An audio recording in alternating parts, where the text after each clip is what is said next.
Chapter 700. It was like a lover whispering in the ear, or a mother softly singing a lullaby. Every sound was clear, but also seemed to be infinitely far away, roaming the horizon, boundless and boundless. It was light, soothing, and made people drowsy. Yes, there were many people present who were addicted to this music.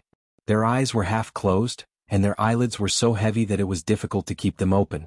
There were also some people who closed their eyes and leaned on the soft sofa to take a nap while listening to the music. In such a bustling city, to be able to have a comfortable sleep without worries was also an infinitely beautiful thing in life. What Li Junling's Junwei Clubhouse sold was not only character, service, network resources, personal space, but also to lighten the burden. Listening to a little song could remove most of your worries. At least for a while you could completely relax. In this way, what else could you ask for? In the sound of the piano, a group of young men and women with extraordinary taste came to the entrance of Junling Clubhouse. The leader was a young man wearing black-rimmed glasses. His facial features were as handsome as a sculpture, and his eyes were as deep as the starry sky. There was a charming smile on his face. Any woman who saw him would easily have a good impression of him, and then get lost in his gentle trap. When the man walked to the entrance of Junwei Clubhouse, he suddenly stopped. The people in front stopped, and the people behind also stopped at the same time. "Young Master Qin, what happened?" A beautiful woman wearing a small black suspender asked aloud. She seemed to have a good impression of this young Master Qin.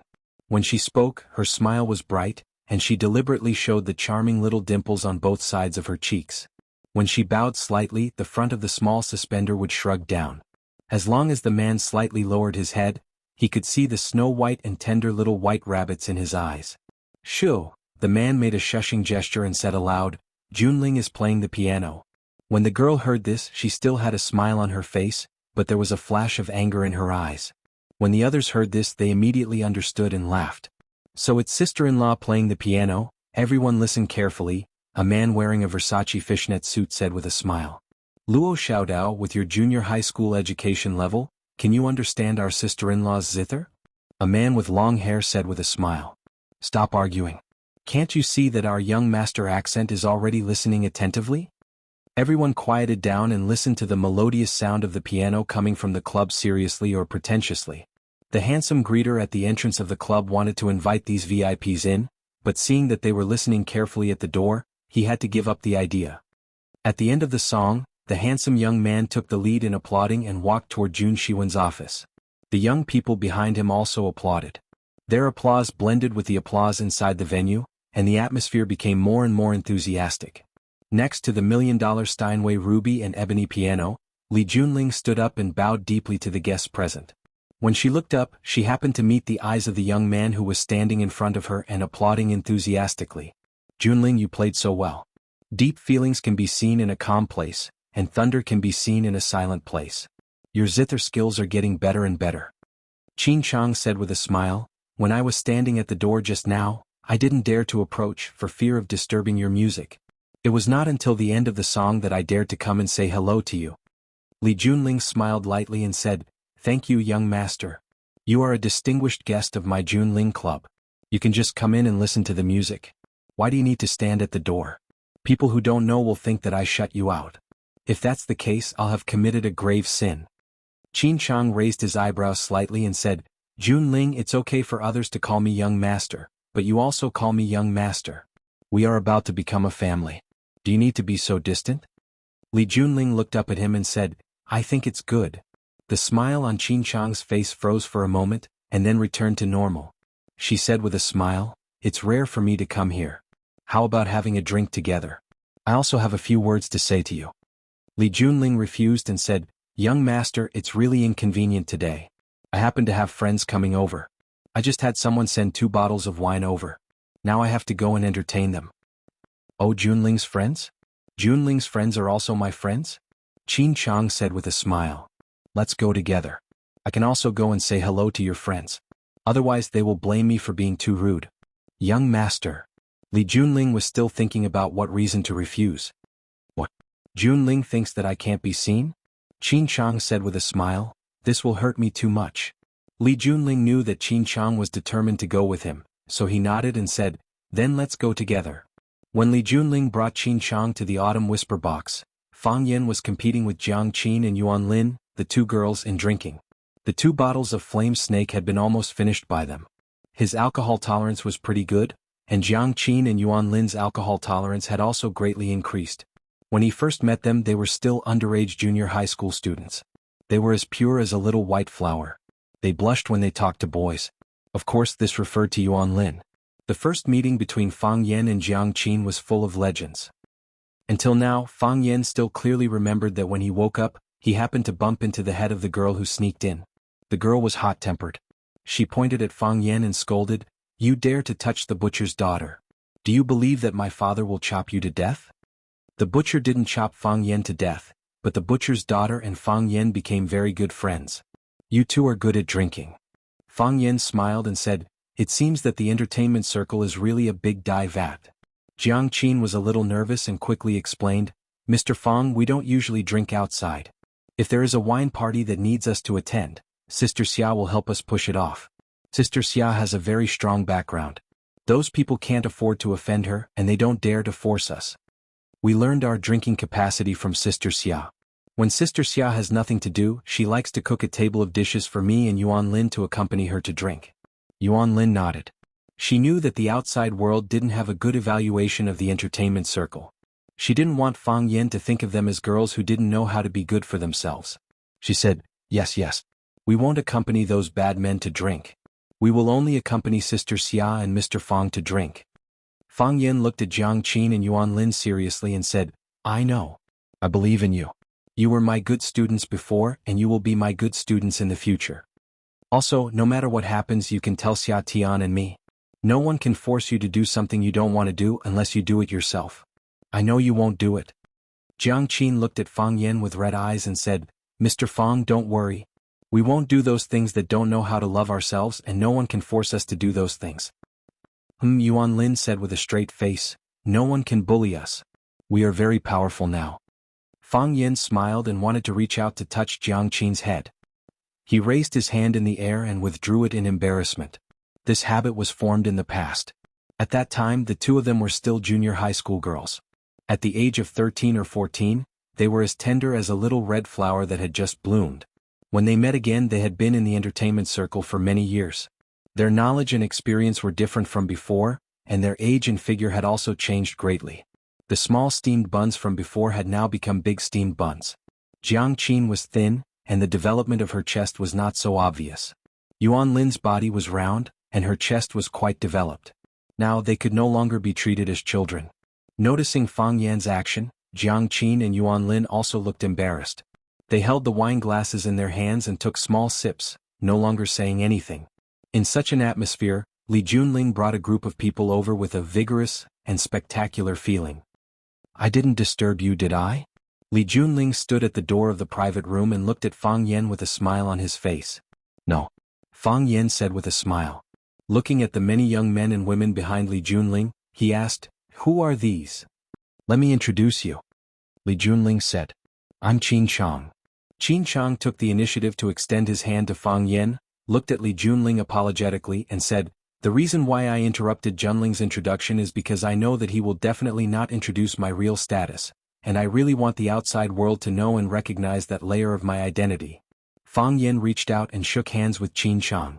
When he saw this man, his first impression was that he did not dislike him, and he was very curious about what kind of relationship Qin Chang had. Could he be the son of a big shot? In a place like Yanjing City, it was not surprising to meet 3 to 5 members of a ministerial family for a meal. Qin Chang looked at Li Junling tenderly and said, "I'm Junling's fiancé. If there are no accidents, we should get married next year. You see, when a man meets a woman he likes, he can't help but show off in front of others. So, sometimes you really can't blame women for being too vain. Men also love to be vain." "Master, master, master." Fang Yan praised in his heart, "This is a master at picking up girls." Chapter 701. There is a kind of man who can make women like him and not be hated by men. I'm not talking about Fang Yan. Fang Yan had a lot of friends, but his enemies could line up from Yanjing's General Road to Jingjin's Second Road. He was elegant, witty, and truly considerate of others. Every sentence was to express his love for his fiancée. Qin Chang was indeed the kind of charismatic person who had the ability to kill both men and women. After saying this, the girls behind him looked at him with intoxicated eyes, and even Li Junling's face showed a touch of shyness. In any case, being praised by an outstanding man was an irresistible temptation for any woman. Fang Yen held Qin Chang's hand and said with a smile, "You must be a man who is very popular with girls." "I won't belittle myself on this point." Qin Chang nodded and said, "But I still hope to be liked by the woman I like. You also know that it is very easy for a man to like a woman, but it is very difficult for a man to like a woman." After Fang Yen understood the subtle difference between the words like and like, he nodded approvingly and said, "There are 3,000 waters, but I only take one ladle to drink. It seems that we are the same kind of people."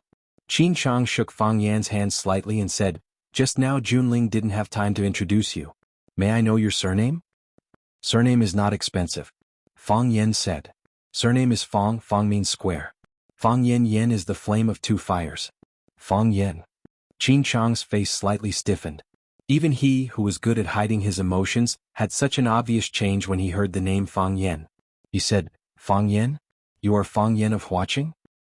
"I am also Fang Yen of Yanjing." Fang Yen saw the subtle changes on Qin Chang's face and said, "After all, my hometown is closer to Yanjing, so it belongs to Yanjing." Qin Chang pulled his hand away, and the smile on his face gradually disappeared. There was a strong hostility in his eyes. He looked at Jiang Qin and Yuan Lin, who were standing behind Fang Yen, and said sarcastically, "I've long heard of Mr. Fang's name. I heard that Mr. Fang is young, talented, elegant, and often accompanied by beautiful women. Now that I've seen you today, Mr. Fang, you're really lucky with women, aren't you?" Qin Chang. Li Junling didn't expect Qin Chang to suddenly get mad at Fang Yen. He quickly stopped him and said, "Fang Yen is my friend." Qin Chang looked at Li Junling with a gentle expression. Even at a time like this, he could still maintain a smile and said, "Junling, not everyone is qualified to be our friend. It's better not to have friends like this." Jiang Qin was angry. He jumped up and stared at Qin Chang and said, "Hey, how can you say that? Do you have any manners?" "That's right. You say it as if others are willing to be friends with you." Yuan Lin also said, "Who took the initiative to run into someone else's box to get close to them?" Fang Yan's face also became embarrassed. He was not angry at what Qin Chang said, "Not everyone is qualified to be our friend." He felt that Qin Chang's words were very correct. In this world, not everyone was qualified to be your friend. He was angry that Qin Chang said he was lucky with women. Who did he think Jiang Qin and Yuan Lin were to him? Fang Yen stared at Qin Chang and said, "I know you may have heard of me somewhere. Maybe there is some hatred between us that even I don't know about, but if there is anything, come to me. Don't get these girls involved, okay? They're all my girls. They are very clean and pure children." Qin Chang sneered and said, "If that's the case, of course it can't be better.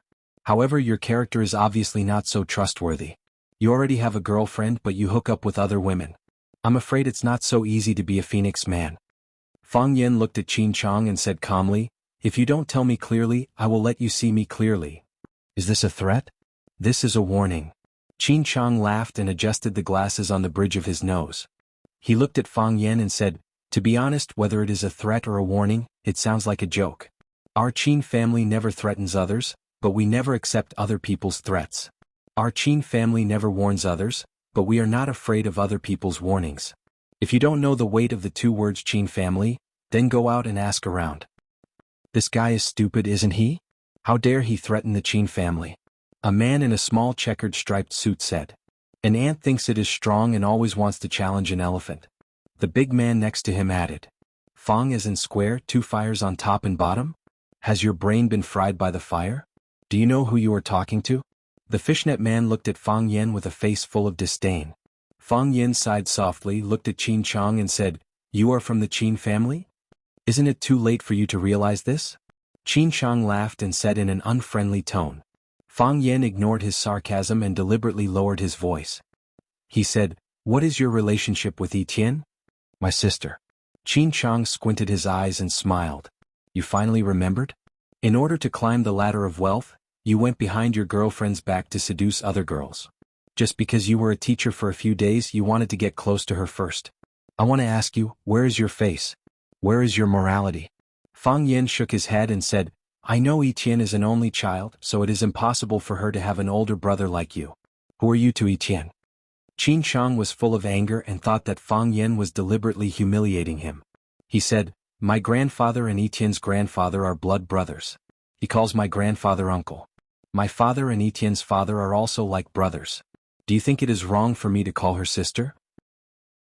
I am not sure whether it should be or not. This is Etienne's business. If she thinks it should be, then it should be. If she thinks it shouldn't be, then it shouldn't be. Fang Yen looked at Qin Chang with a serious expression and said, I know where your hostility towards me comes from, and this is also something I've always wanted to explain to the Qin family. I and Etienne have a very normal teacher-student relationship, and we're also very good friends. She is a very important and special person to me. She is my student and also my sister. Don't believe the rumors in the outside world. There are people purposely slandering Etienne, and there are also people purposely splashing dirty water on the Qin family. Don't you know Etienne's personality? Deal with it calmly or ignore it completely. Those rumors will naturally disappear, and it will not have any effect on Etienne and the Qin family. If you deliberately cause trouble today or if there is a conflict between us, it will instead arouse the curiosity and passion of the bystanders. They will start to pay attention to this matter again and reinterpret the relationship between me and Etienne. Qin Chang, you are a smart man. You should know what is best for all of us. Don't scold me and I won't hit you. We will pretend to be friendly and drink, suppressing all the anger in our stomachs. Let those malicious rumor-mongers' plans fail, let their wishes fail, and make it seem as if nothing had happened. What do you think? Qin Chang no longer sneered. Instead, he thoughtfully looked at Fang Yan's face. After a long time, Qin Chang finally sighed and said, No wonder there are such rumors. No wonder the Qin family's Qin Etienne, who is as arrogant as a queen, has a special liking for you. You are indeed a very powerful person. Fang Yan waved his hand and said, Even if you want to cooperate with me, you don't need to make me sound so good. If you act too intimate with me, it will cause the bystanders to misunderstand and think that I have some kind of unspeakable relationship with Etienne. This isn't something hard for me to accept. After all, it is a great honor for any man to have a scandal with Etienne. However, this isn't fair to Etienne. She's not a casual person. But Fang Yan, what do you take me for? What do you take our Qin family for? The smile on Qin Chang's face was a little cold and sinister. He looked at Fang Yan as if he was looking at an idiot. Your asshole behavior has tarnished the reputation of my sister and the Qin family. Now you are telling me not to be angry and not to be angry. If I do that, it will confirm other people's suspicions and let the bad people's plan succeed. Is this what you want to say? Fang Yan thought about it and nodded. It sounds quite shameless, but it is true. Don't scold me and I won't hit you. We can live in harmony. Fang Yan pointed at the red wine on the table and said, There is still half a bottle of flame snake here. It was sent by your fiancée, Miss Li Junling. If you don't mind, we can sit down and have a drink. What do you think? If I don't scold you, you won't hit me? Qin Chang looked at Fang Yan and asked. That's right. I said that. Fang Yan nodded. You mean that you are going to hit me? If you don't scold me, why would I hit you? Fang Yan laughed and said, People who practice martial arts have martial art morality as their top priority. They are kind and benevolent. They pay attention to etiquette. They cultivate their character and abandon tyranny. Help those in need, drive away evil, and support righteousness. Don't fight for power. Do good deeds and you will be blessed. Accumulate virtue and you will be remembered for 100 generations. This is the martial art morality family motto that we must memorize before we learn martial arts. We will not easily hit people unless we have no other choice. You little bastard. A young man behind Qin Chang was more angry. He scolded, Try and touch us. Fang Yan suddenly raised his right leg and did a beautiful horse split kick. The cloth shoe on his foot heavily slapped on the man's forehead. Chapter 702. Crack. The man had no ability to resist and fell head first onto the floor of the private room. Because Fang Yan's kick was so powerful that his head hit the ground first. In other words, when his head hit the ground, his feet were still in the air, so all the gravity was borne by his brain. After falling to the ground, he didn't even make a sound before he fainted. You little bastard. Well, let's try. The words were still in his ears, but the person who spoke had already fainted. After a moment of silence, people began to rush over to check on their friends. Lu Haoran, are you okay? Call the police, someone killed him. Lu Haoran is dead? Call Lu Haoran's family. This kid is finished, we must kill him. Everyone accused Fang Yan of violence. *CKU. Someone opened his mouth wanting to insult Fang Yan. Fang Yan glanced over, and that man immediately shut his mouth in shock. His body even took 2 steps back. After seeing Fang Yan's kick, They didn't want to become the next Lu Haoran. How could you? The young man took a step back and felt that it was embarrassing to be so cowardly in front of everyone. He stepped forward again, gritted his teeth and shouted, "How could you hit someone?" Fang Yen looked at him with a smile and said, "We are all people of quality. How good would it be to kick him down? Open your mouth and shut your *king bastard. That will affect your image." Qin Chang stared at Fang Yen with sharp eyes and said, "Fang Yen, is this your attitude when dealing with things? I'm going to disappoint you again, right?" Fang Yen said. "It's strange. There are always people who think that I should admit defeat, apologize and take a step back to make peace. But I'm clearly not wrong. Why should I admit defeat? Why should I apologize? Why should I take a step back to make peace? If I take a step back the first time, there will be a second time, a third time, and even retreat will become a habit, an instinct. In that case I may lose the courage to take a step forward forever." Qin Chang glanced at Lu Haoran on the ground and said, "So, in order to show your courage you directly knocked him out?" "I didn't hit him to prove my courage," Fang Yen said. "When he scolded me just now he asked me to touch him. So I touched him. He was shouting so loudly.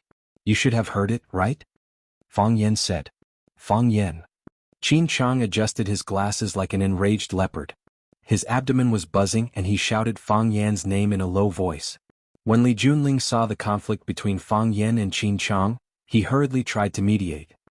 He looked at Qin Chang and said, "Qin Chang, Fang Yen doesn't have any evil intentions. Let's just let this matter pass.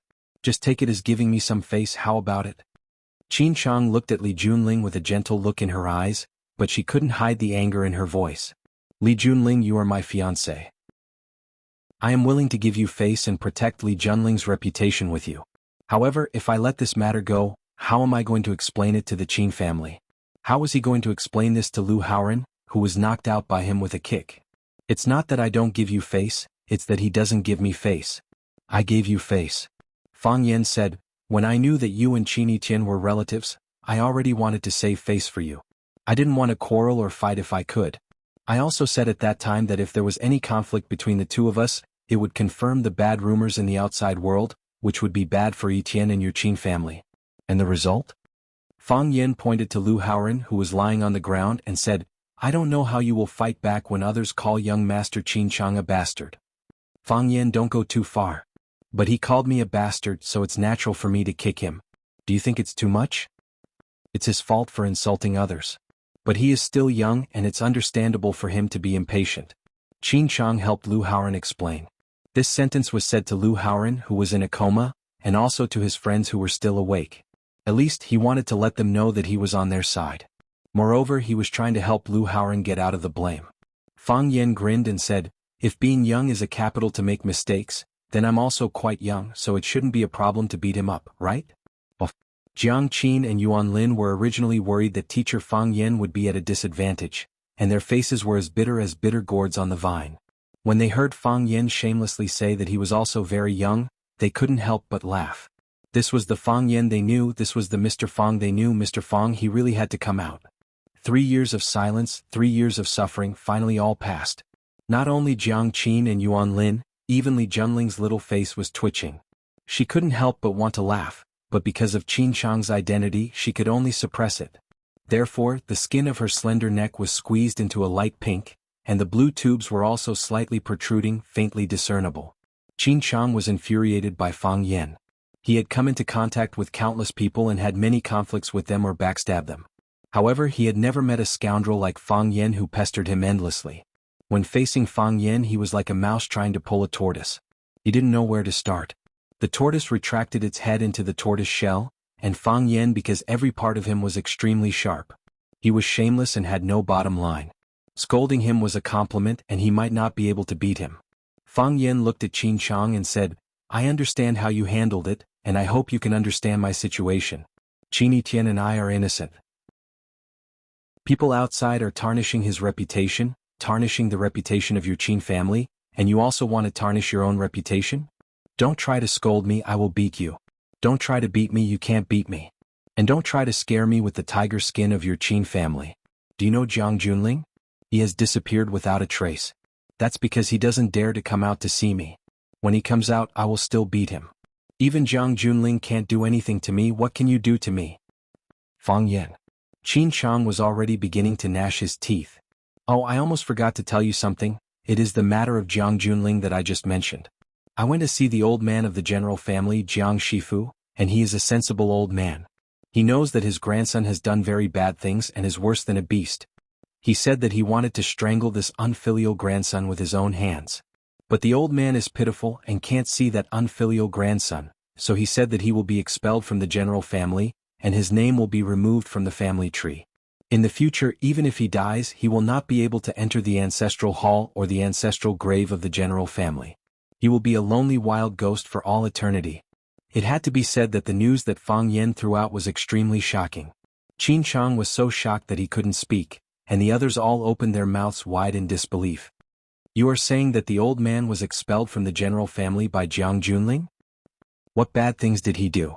Why did the general family remove him from the family tree? That's impossible, right? But Jiang Junling hasn't appeared for a long time, and now the one in charge is the general family's Major General Jun Xing. Qin Chang stared at Fang Yan with a sharp gaze and asked in a serious tone, "Is what you said true?" He felt very sad and a strong sense of defeat. Who was he? He was the Qin family's flirtatious little prince, the most beautiful existence among the flowers.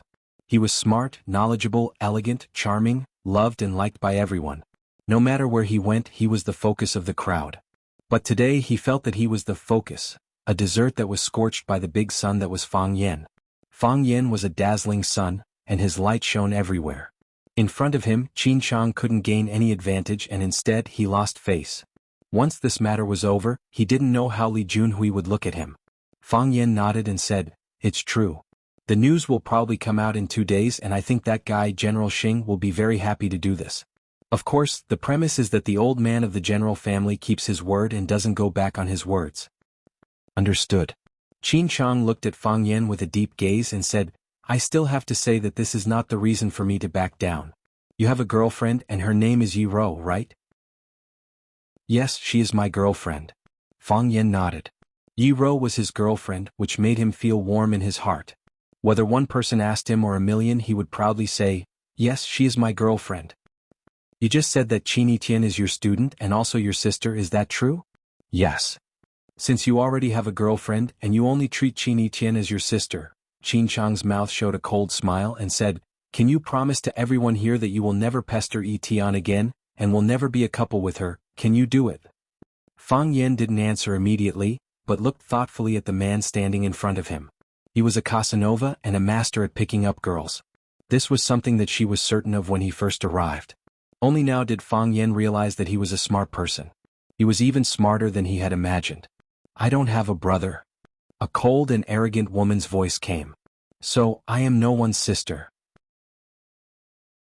Chapter 703. Qin Chang was a smart man. Generally, the younger generation who could be pushed to do something by the family wouldn't be too bad. First, he used Fang Yan's own words to shut Fang Yan's mouth, confirmed the teacher-student relationship between Fang Yan and Qin Tian, and then asked Fang Yan to promise in front of everyone that he would never have any affair with Qin Tian in the future. There were 2 advantages to doing this. One was that the rumor that Qin Tian was a third party was cleared, and Qin Tian and the Qin family were innocent. The other advantage was that it was confirmed that Fang Yan would never have any chance to have any relationship with the Qin family in the future. Fang Yan was Fang Yan, and the Qin family was the Qin family. In this way he could always maintain his pride in front of Fang Yan, and when he wanted to do something, he could make sure that he could surpass Fang Yan in terms of resources and connections. Qin Chang didn't like Fang Yan. He didn't like him at first sight. He thought that Fang Yan and he were the same kind of people, the same kind of men who pretended to be pretentious, cheap, and good at hiding their emotions and real thoughts. Such men were very dangerous and he thought that he was also very dangerous. Of course, Fang Yan was more dangerous. He could kick people until they fainted. He couldn't do this kind of thing. It was not that he didn't want to do it, but his legs couldn't kick so high. Therefore, it was the best thing for the Qin family to cut off the relationship between Fang Yan and the Qin family. Fang Yan understood Qin Chang's intention, so he thought that this guy was a smart man. If he removed the dirty words from Qin Tian and the Qin family, he would do a good job, and the Qin family would naturally compensate him and reward him. He kicked him out of the Qin family's big ship and let him fall into the sea to swim naked, which was in his personal interest. And to do these things he just needed to explain it in public. Of course, Fang Yan could go back on his words in the future, but at that time his character and credibility would naturally be questioned by the public. Fang Yin had to answer the question directly. For the sake of Qin Etienne's reputation and Yi Rou's face, he had to give a clear answer that was in line with the interests of Qin Chang. He and Qin Etienne were only teacher and student, and they would never be a couple. In this way, Qin Etienne's mistress label would be removed, and Yi Ruru would feel comfortable knowing how to deal with this matter. Which woman would like to hear that her boyfriend had an affair with another woman? It was precisely because he understood Qin Chang's thoughts that Fang Yin was not willing to walk into the trap so easily. He had inherited his grandfather Fang Hui's craftiness. He would rather die than suffer a loss and desperately take advantage of others. It's natural for me to take advantage of you, but if you want to take advantage of me, then there's no way we can close this deal. When Fang Yin was about to give an answer that could perfectly solve all the problems and give Qin Chang a fatal blow, he heard a familiar woman's voice. I don't have an elder brother, and I can't be anyone's younger sister. The voice was cold and arrogant, giving people a feeling that it was aggressive. People hurriedly turned around and saw a woman in a modified black knight suit, who looked like a handsome young knight, striding towards them in black leather boots.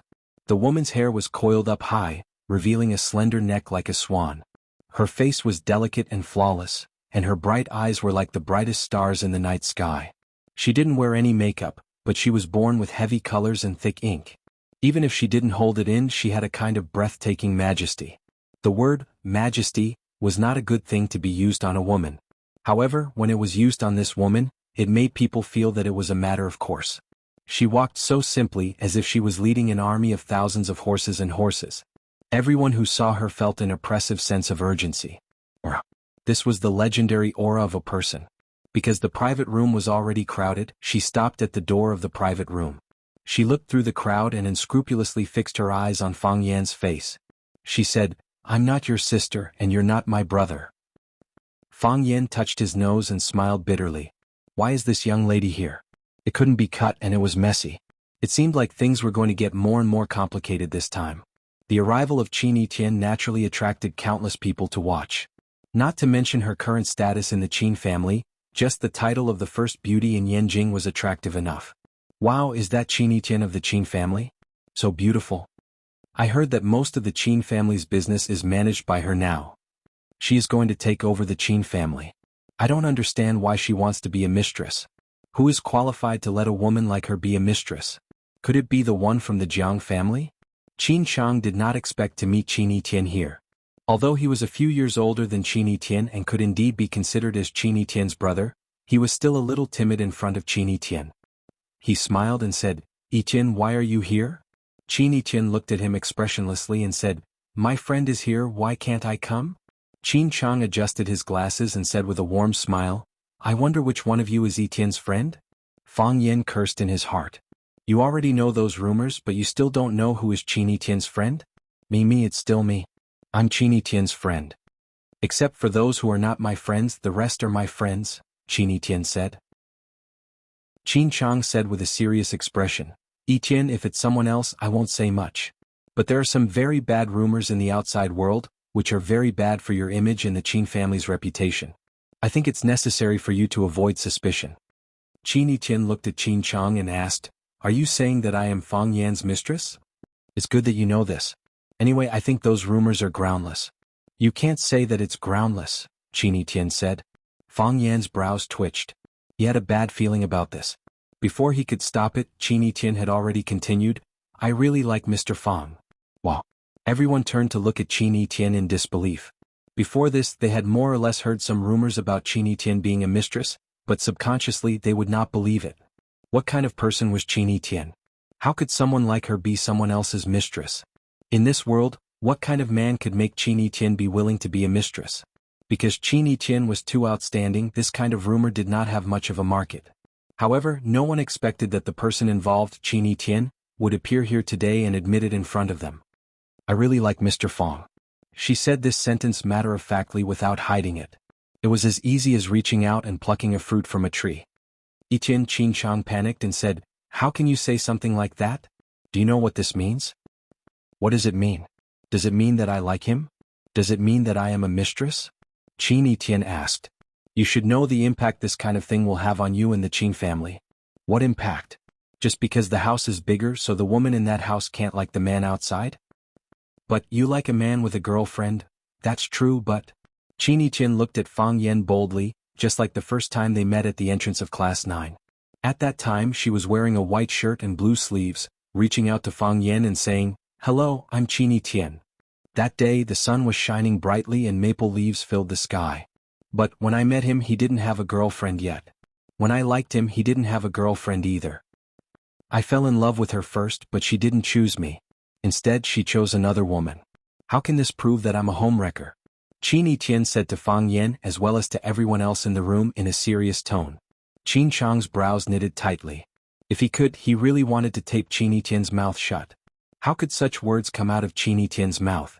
How could it come out of the mouth of a woman from the Qin family? Did she have any dignity? Did she have any restraint? How could she lower herself for a man like that, a man who had nothing good about him? She was Qini Tian, the rich Qini Tian. How could she be like an ordinary woman, a wild flower, a weed, and allow herself to be mixed with a pile of mud?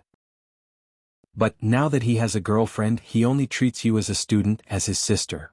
Qin Chang had to remind this sister, who was stuck in the mud and could not get out of it. When he was looking at Fang Yan he was very curious. Fang Yan looked like a handsome man, but he was a cunning and sharp-tongued freak. What kind of charm did he have to attract a woman like Qini Tian? To be honest, with Qini Tian's talent, appearance, identity and wealth, what kind of young talent had she not seen? Why did she have a special liking for this Fang Yan? Yes. Qini Tian nodded. I'm just a loser like countless other losers in the field of love. I don't know where my love came from and I love deeply. How could such a person become a mistress? Chapter 704. Love came from nowhere but it went deep. Fang Yan stood there looking at this proud girl who was loved by many people. He felt like he had just eaten an unripe plum. It was sour and sweet. Everyone had vanity. Fang Yan had to admit that he was very happy to be pursued and liked by Qini Tian, who was excellent, beautiful, and one in a billion in terms of family background and ability. Even if all the beautiful words were used on her, Fang Yan would not feel that it was too much. It was a sweet feeling. However, Fang Yan already had Yuro. He already had his destined girl. He and Qini Tian could only be teacher and student, friend and confidant. That was all. He appreciated the girl's love and was touched by her true feelings. However, they could only be two passers-by who were not destined to be together. You met me and I met you. Then they passed each other. At the beginning they might miss each other. However, as time went by, they gradually lost each other's information. Then the familiar face in their minds gradually became blurred. One morning they suddenly woke up and felt that they had lost something. However, they just could not remember what they had lost. At that time they completely disappeared from each other's lives. It was as if they had never met each other. This feeling was so sour that it made people want to cry. Fang Yan did not know how to respond to Qini Tian's words. Even Qin Chang did not know how to respond to Qini Tian's words. She was so straightforward and did not hide her feelings. She knew it was wrong but she did not know how to criticize her. Because you like someone you have to bear the name of a mistress. Qini Tian said with a wry smile, but even so, can it make me not like him anymore? Impossible. Qini Tian looked at Fang Yan and said, what does it have to do with me if others scold me? They are not even qualified to stand in front of me. How can I care about their opinions? Of course, I don't like to be bullied so I might not be able to take revenge on everyone, but I will take revenge on people I don't like. Those who insulted me I'll let them seek their own humiliation.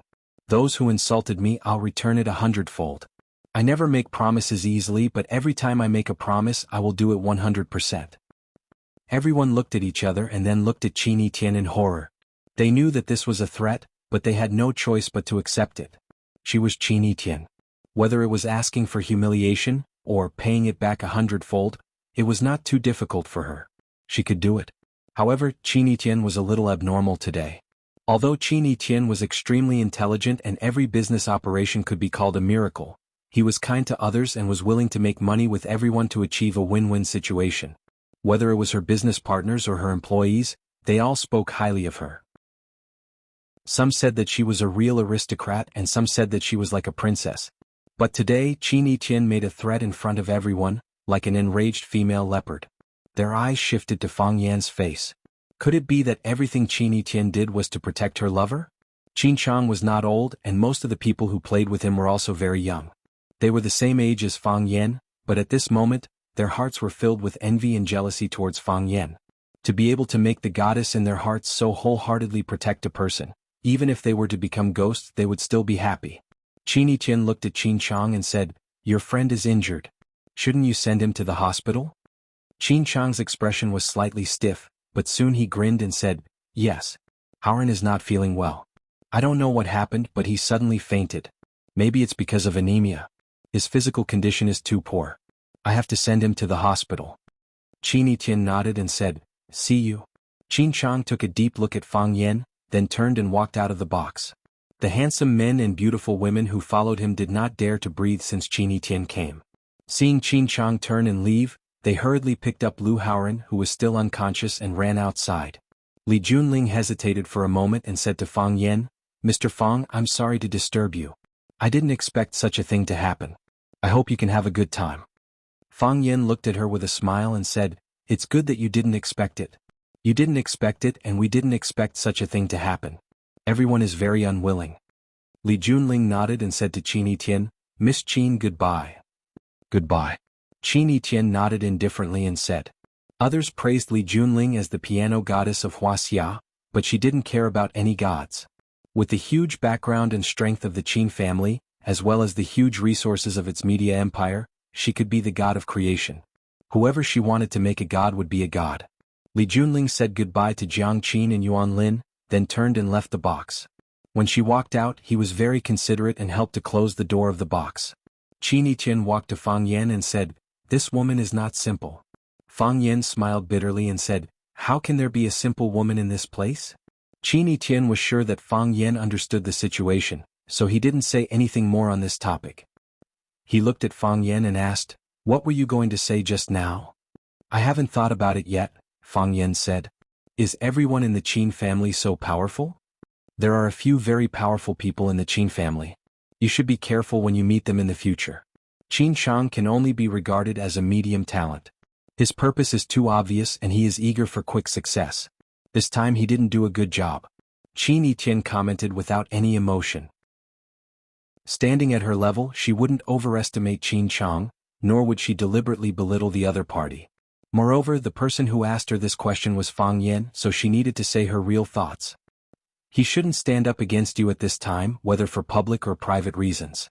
Since he has done such a thing, it proves that he doesn't regard me as his sister in his heart, nor does he put the Qin family in the first place. Isn't it too stupid to expose his position so easily? You have explained the reason to him clearly, but he is too selfish and makes a joke of himself. I wanted to say a few words to him, but after all he is a few years older than me. If I make him embarrassed, others will laugh at him. It's better to send him out. What the eye doesn't see, the heart doesn't grieve. I think I have explained it clearly, but he may not have heard it clearly." Fang Yan said with a smile, "You know, I have an unpleasant face. Everyone wants to step on me when they see me. I really have no choice. I really didn't want to hit him just now." "If you don't hit people, you are not the Mr. Fang I know." Qin Tian chuckled, and then turned his eyes to Jiang Qin and Yuan Lin, saying, "We haven't seen each other for a long time, have we?" Jiang Qin and Yuan Lin were no strangers to Qin Tian, especially during the 3 years when Fang Yan was in mourning. They had met Qin Tian many times in Swallow Dock. But they couldn't fall in love with Qin Tian. In contrast, they preferred Yi Ro because Qin Tian's aura was too strong. She didn't say anything, didn't do anything. She simply stood there, but it made people feel that she wasn't the same kind of person as them. Of course, Jiang Qin and Yuan Lin also knew that they were not the same kind of people. Yi Ro was different. Although she looked cold, she was extremely kind and gentle. She would teach them all kinds of knowledge, ask people to prepare delicious food for them, and take care of them at the right time. They knew that Qin Tian and Yi Ro were competitors. If they had to choose, they would naturally support Yi Ro. Of course, no matter whether it was Qin Tian or Yi Ro, Jiang Qin would not support them. She only supported herself. When Qin Tian first came, they hadn't thought about how to greet Qin Tian. Now that Qin Tian took the initiative to greet them, they felt flattered. It was like this every time. Every time Qin Tian greeted them, they would feel flattered. It was as if an amazing person suddenly took the initiative to talk to them. It was a sudden surprise. Many times they reflected on this mentality. They felt that there was no need to do this. They were already very familiar with each other and they were already friends. Qin Tian was amazing and they were doing well. However, when they met again, that feeling would be even stronger. It was also because of this mentality that they could never be friends with Qin Tian. Friends were equal. It was natural. If a friend said something to you, how could you still be friends with such a surprise? Sister Etienne. Jiang Qin looked at Qin Etienne and said with a smile, "Long time no see. I didn't expect to see you here." Sister Etienne, you're getting more and more beautiful. Yuan Lin also said with a smile, "Since Mr. Fang is here today, let's celebrate and have a few drinks." Qin Etienne nodded and said, "Of course. I haven't drunk in a long time. Moreover, I said so many embarrassing things just now. If I don't drink some wine, how can I tell others that I speak the truth after drinking?" Chapter 705. Junling Clubhouse was named after the piano goddess, Li Junling. Li Junling would play a piano piece here every week. If she had enough time, she would come here several nights in a row. She was the owner of this place and the queen of this clubhouse. This place could give her a greater sense of accomplishment.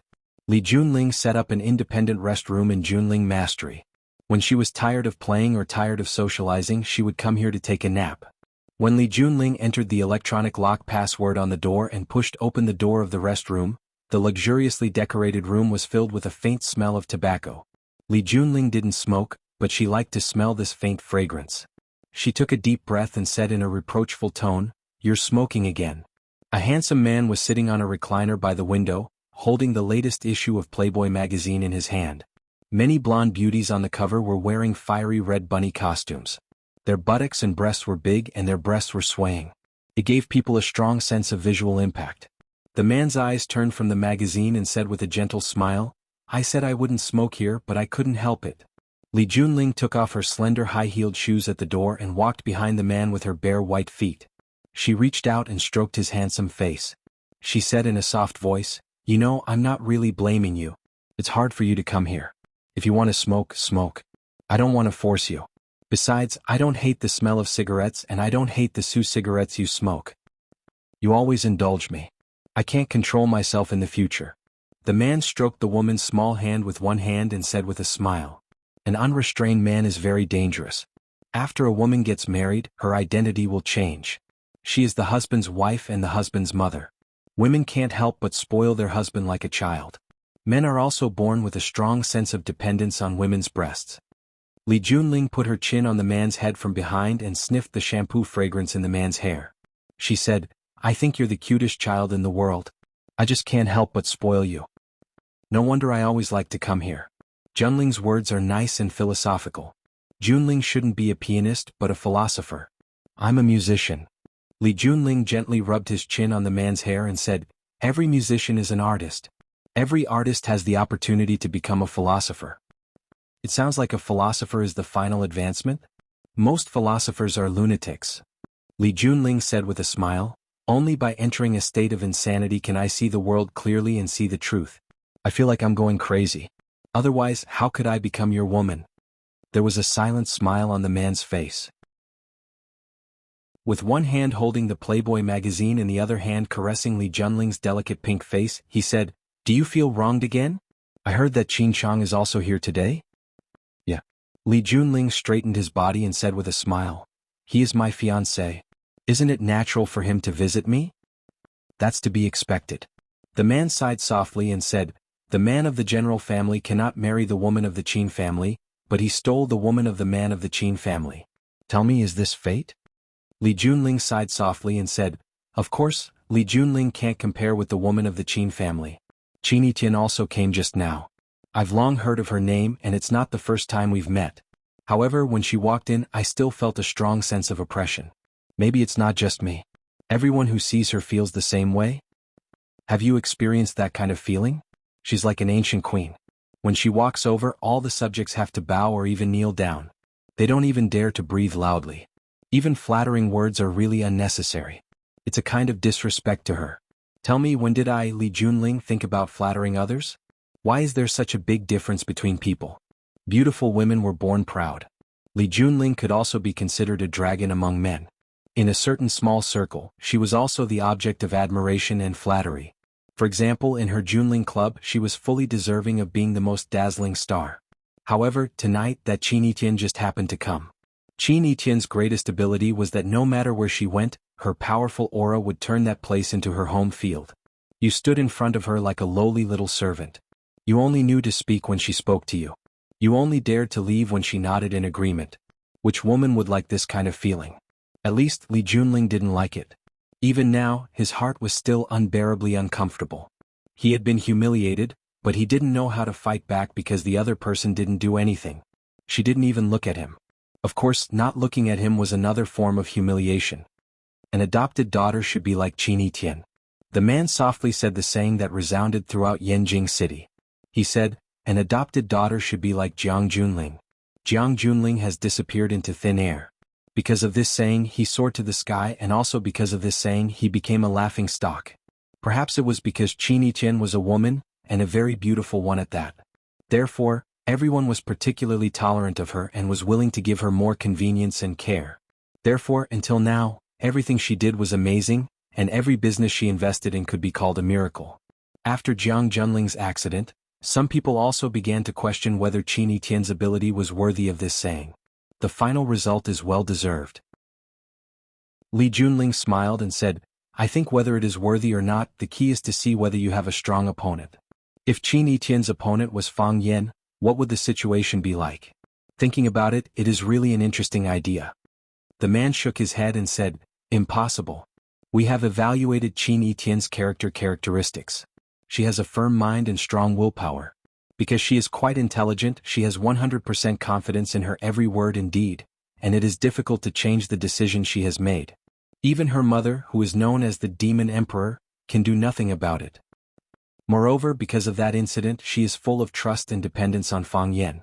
No one thought that the hastily ended kidnapping incident would make Fang Yan who he is today. If that incident had been successful, or if she had simply killed the hostage, would there still be a mess that we need to clean up today? Why did Fang Yan rise so fast? That is because Lu Chaoge is behind him, Chaoyan Technology. Why can Chaoyan Technology develop so fast and remain independent? That is because of Qin Etienne and the support of the Qin family. Without Qin Etienne, whether Fang Yan and Lu Chaoge could keep Chaoyan Technology is really unknown. Which Boston creeper doesn't need a hard fence to support it? Li Junling walked to the man's legs and squatted down. She reached out and stroked his crotch. She looked up with a charming smile and said, You have a reaction? Is this kind of book that good? The man closed the magazine in his hand and said, Of course not as good as you. So, the woman unzipped the man's pants, squatted on the ground and began to work. No one would have thought that the goddess of piano, who was respected and worshipped by millions, would be willing to serve the man she loved in such a manner. Our Li family also relies on the Jiang family. If it wasn't like this, Li Junling raised her head during a break in her work, looked at the man and said, I would have been swallowed by someone else a long time ago, right? Fang Yan and Lu Chaoge chose the Qin family as a partner. That was the smartest choice, because only the Qin family could resist the Jiang family's offensive. Unless the Jiang family was willing to go to all-out war with the Qin family. But at that time, the Jiang family shouldn't have made such preparations, right? Killing 1,000 enemies, losing 800 of your own men. Why let those irrelevant people take advantage of it? The man's whole body lay comfortably on the leather sofa, closed his eyes and enjoyed this high standard of courtesy. He had a calm smile on his face and said, The big tail is not left alive. Now that the Jiang family feels threatened, they want to cut off this unlikable tail. Is this enough? Li Junling began to mutter and said, Is it just to stir up trouble in the middle? A camel's endurance is super strong, but it's always the last straw that breaks the camel's back. Qin Etienne is very smart and Qin Etienne is very powerful, but Qin Etienne is a woman in the end. The Qin family's old man hasn't thought of letting her take the helm yet. After all, Qin Etienne's parents and uncles are still alive, and her mother is a woman who is harder to provoke than she is. But the Qin family's economic power has fallen into the hands of a woman for 2 generations, which has already caused dissatisfaction among the Qin family's men. This is also the reason why Qin Chang came out tonight to add fuel to the fire. Qin Etienne is a mistress. We just released this news and then the Qin family immediately jumped out to cooperate with us. Tell me who is Qin Etienne's real opponent? We can only be regarded as Qin Etienne's potential opponents. The Qin family who has the most direct conflict of interest with her are her real opponents. Qin Chang came out tonight, how many Qin family members will come out tomorrow? Qin Chang has been insulted like this, I'm afraid that Qin Tian will go through another trial, right? The Qin family's rift is getting more and more serious, and the Qin family's old man has to re-examine. When the woman's tongue touched his sensitive part, the man softly moaned, and then he suppressed this irrepressible pleasure and said, "Woman, isn't this good?" He was evaluating Li Junling, but also seemed to be evaluating Qin Tian. Chapter 706. After a fierce emotional release, the woman helped clean up the battlefield, and the man closed his eyes to take a nap. When he opened his eyes were shining. This torment did not absorb too much of his essence. Instead, it made him more energetic. He reached out and held the disheveled woman in his arms. Looking at her pink face close to him, he said, "Am I too selfish?" "I don't think so." The woman said, "I like you, so I'm willing to do anything for you. You weren't outside just now, so you didn't hear Qin Tian's confession to Fang Yan. To be honest, I was moved by her. Because I like someone, I have to bear the name of a mistress. But even so, is it enough to make me not like him anymore? Impossible." I like the words she used. "Love doesn't start, but it goes deep." "Love doesn't start, but it goes deep," the man whispered and said in a deep voice. "Did Qin Tian really say that?" "Did you really say that?" Li Junling nodded with great certainty and said, "In front of so many people heard it. I really didn't expect that a woman like her could not find any man. Why did she let herself fall into the mire? That's why it proves that Fang Yan is too dangerous." The man's voice was a little firm as he said, "It's too dangerous." "I don't see it at all." Li Junling said, "I often heard you mention him before. I thought he must be a very great person. Today I accidentally bumped into him at the door of the club. Do you know what he was doing? He was joking with the greeter at the door. He looked like a rascal. At that time I had such a thought. How could such a guy be qualified to be your opponent? However, he has become your opponent and has given you such a headache. That's what's special about him." The man said with a wry smile, "Those people who look powerful at first glance, will you be particularly careful when you see them?" "Of course," Li Junling said without hesitation. "Would you be willing to be friends with those guys who look particularly smart and slick?" "Yes, I would. After all, it's quite comfortable to get along with such people. However, I would be more or less on guard." "Yes." "So, when you meet a man like Fang Yan, do you feel a sense of kinship?" Lying in the man's arms, Li Junling thought about it seriously and said, "That's true. That's why he's so terrifying." The man said, "Whether it's Lu Shu of Huaqing, Lanshan Valley, or Jiang Zhulu of the Jiang family that he single-handedly destroyed, including my insufferably arrogant younger brother, General Ling, tell me which one of them isn't an outstanding talent. Which one of them wasn't vicious and merciless? One look and you could tell that they were big shots? What was the result? One by one they were either defeated by him, subdued by him, or beaten into submission by him. Dogs that bark don't bite. You have to remember this forever." Li Junling placed his hands on the man's broad chest and asked, "What about you? What kind of man are you?"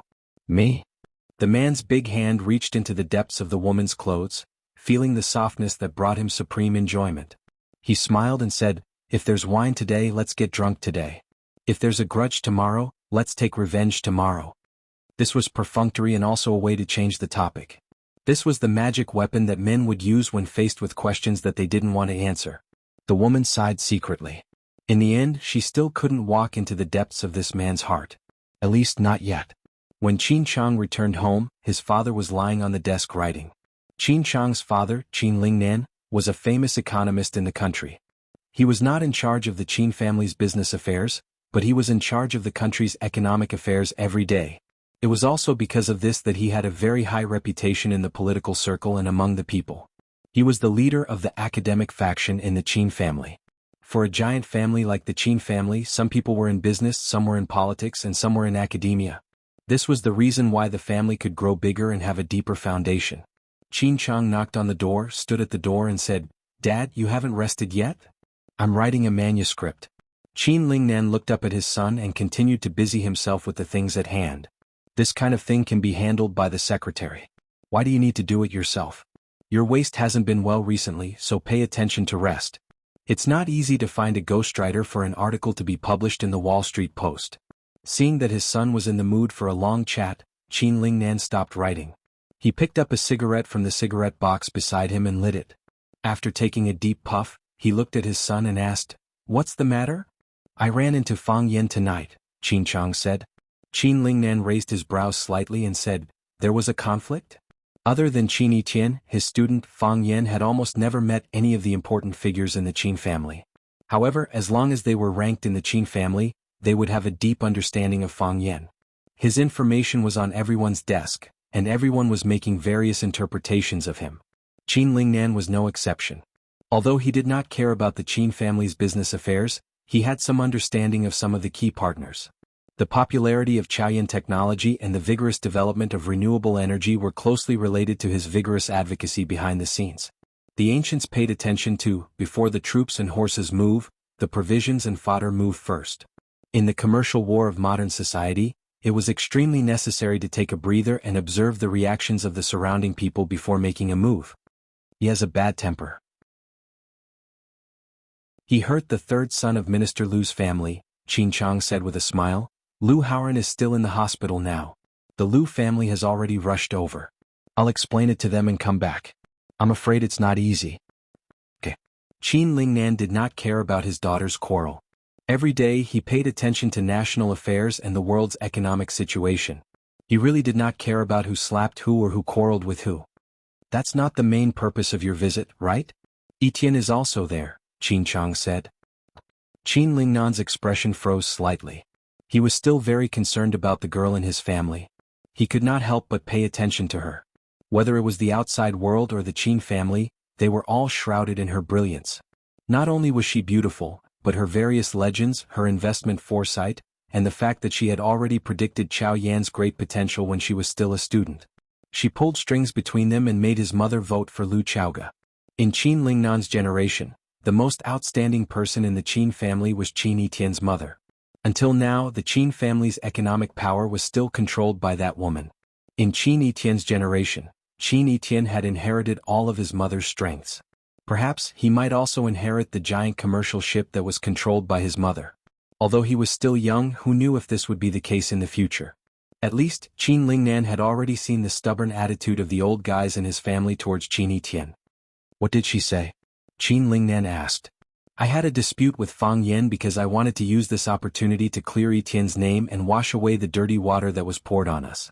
I wanted Fang Yan to admit in front of everyone that he and Etienne did not have that kind of relationship.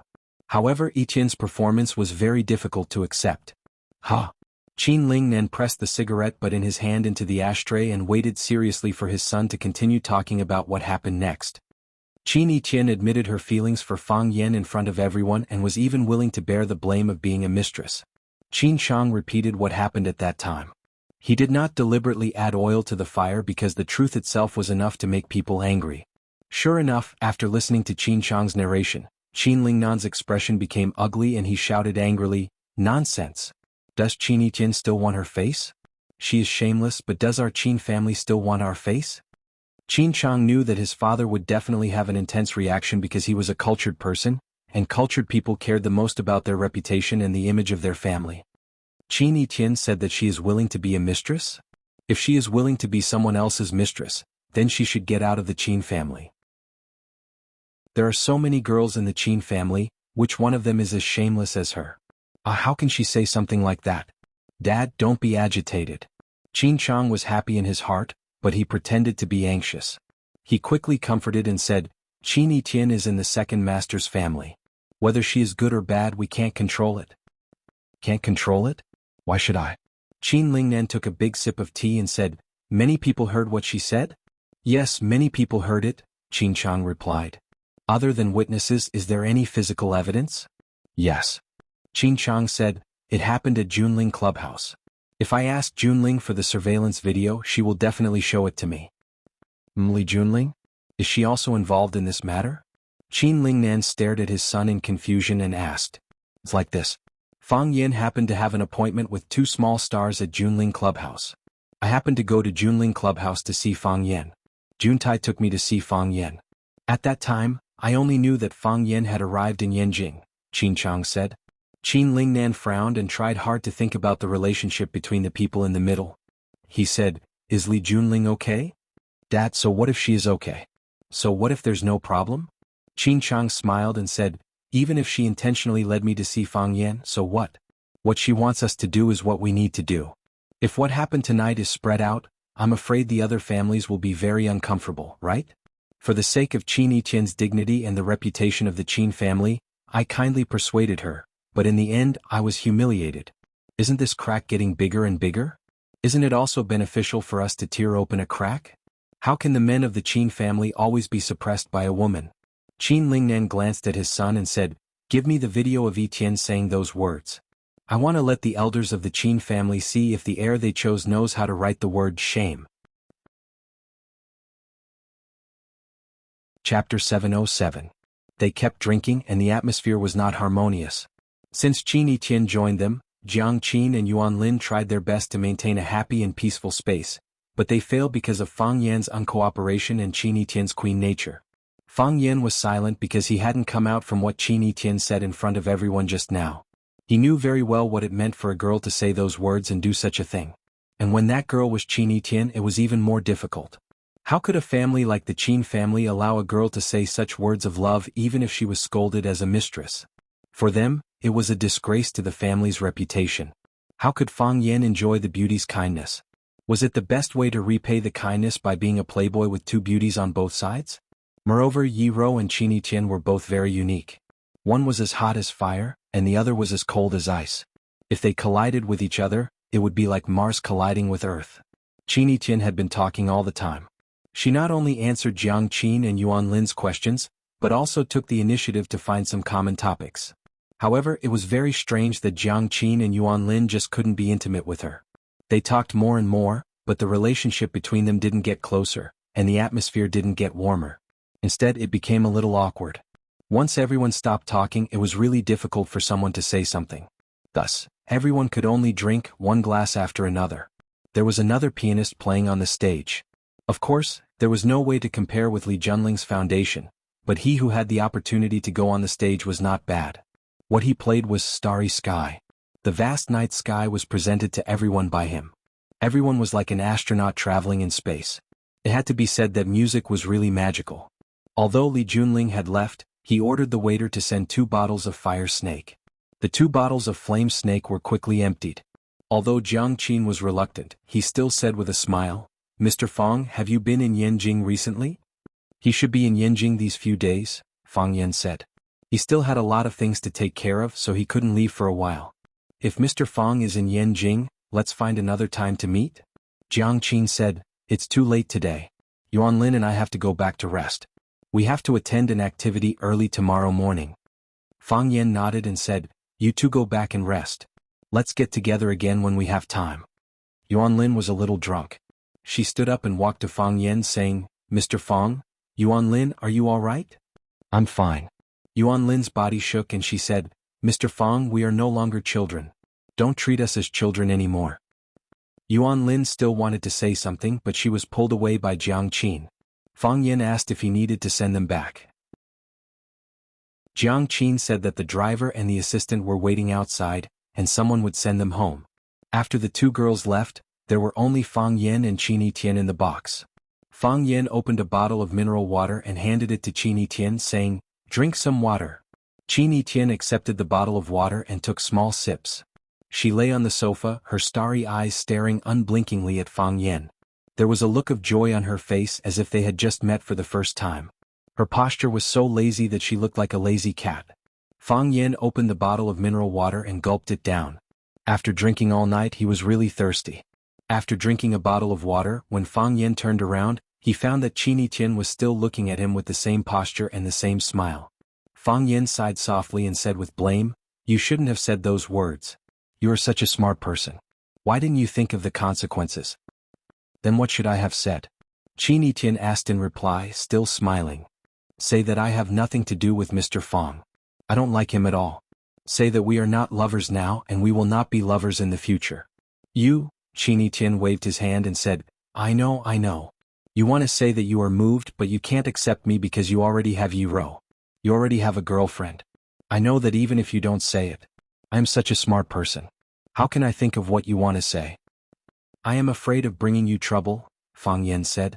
Qin Etienne sat up straight and looked at Fang Yan saying, "If there is no such trouble, there will be that kind of trouble. Because I am a woman. Who asked me to be such an outstanding woman? They want to drive me out and trample on me. I don't want to do what they want, but I don't want to let them succeed. In this way there will always be contradictions, won't there? You want to use a woman's feelings as a point of attack to drag me down. Don't you feel ashamed?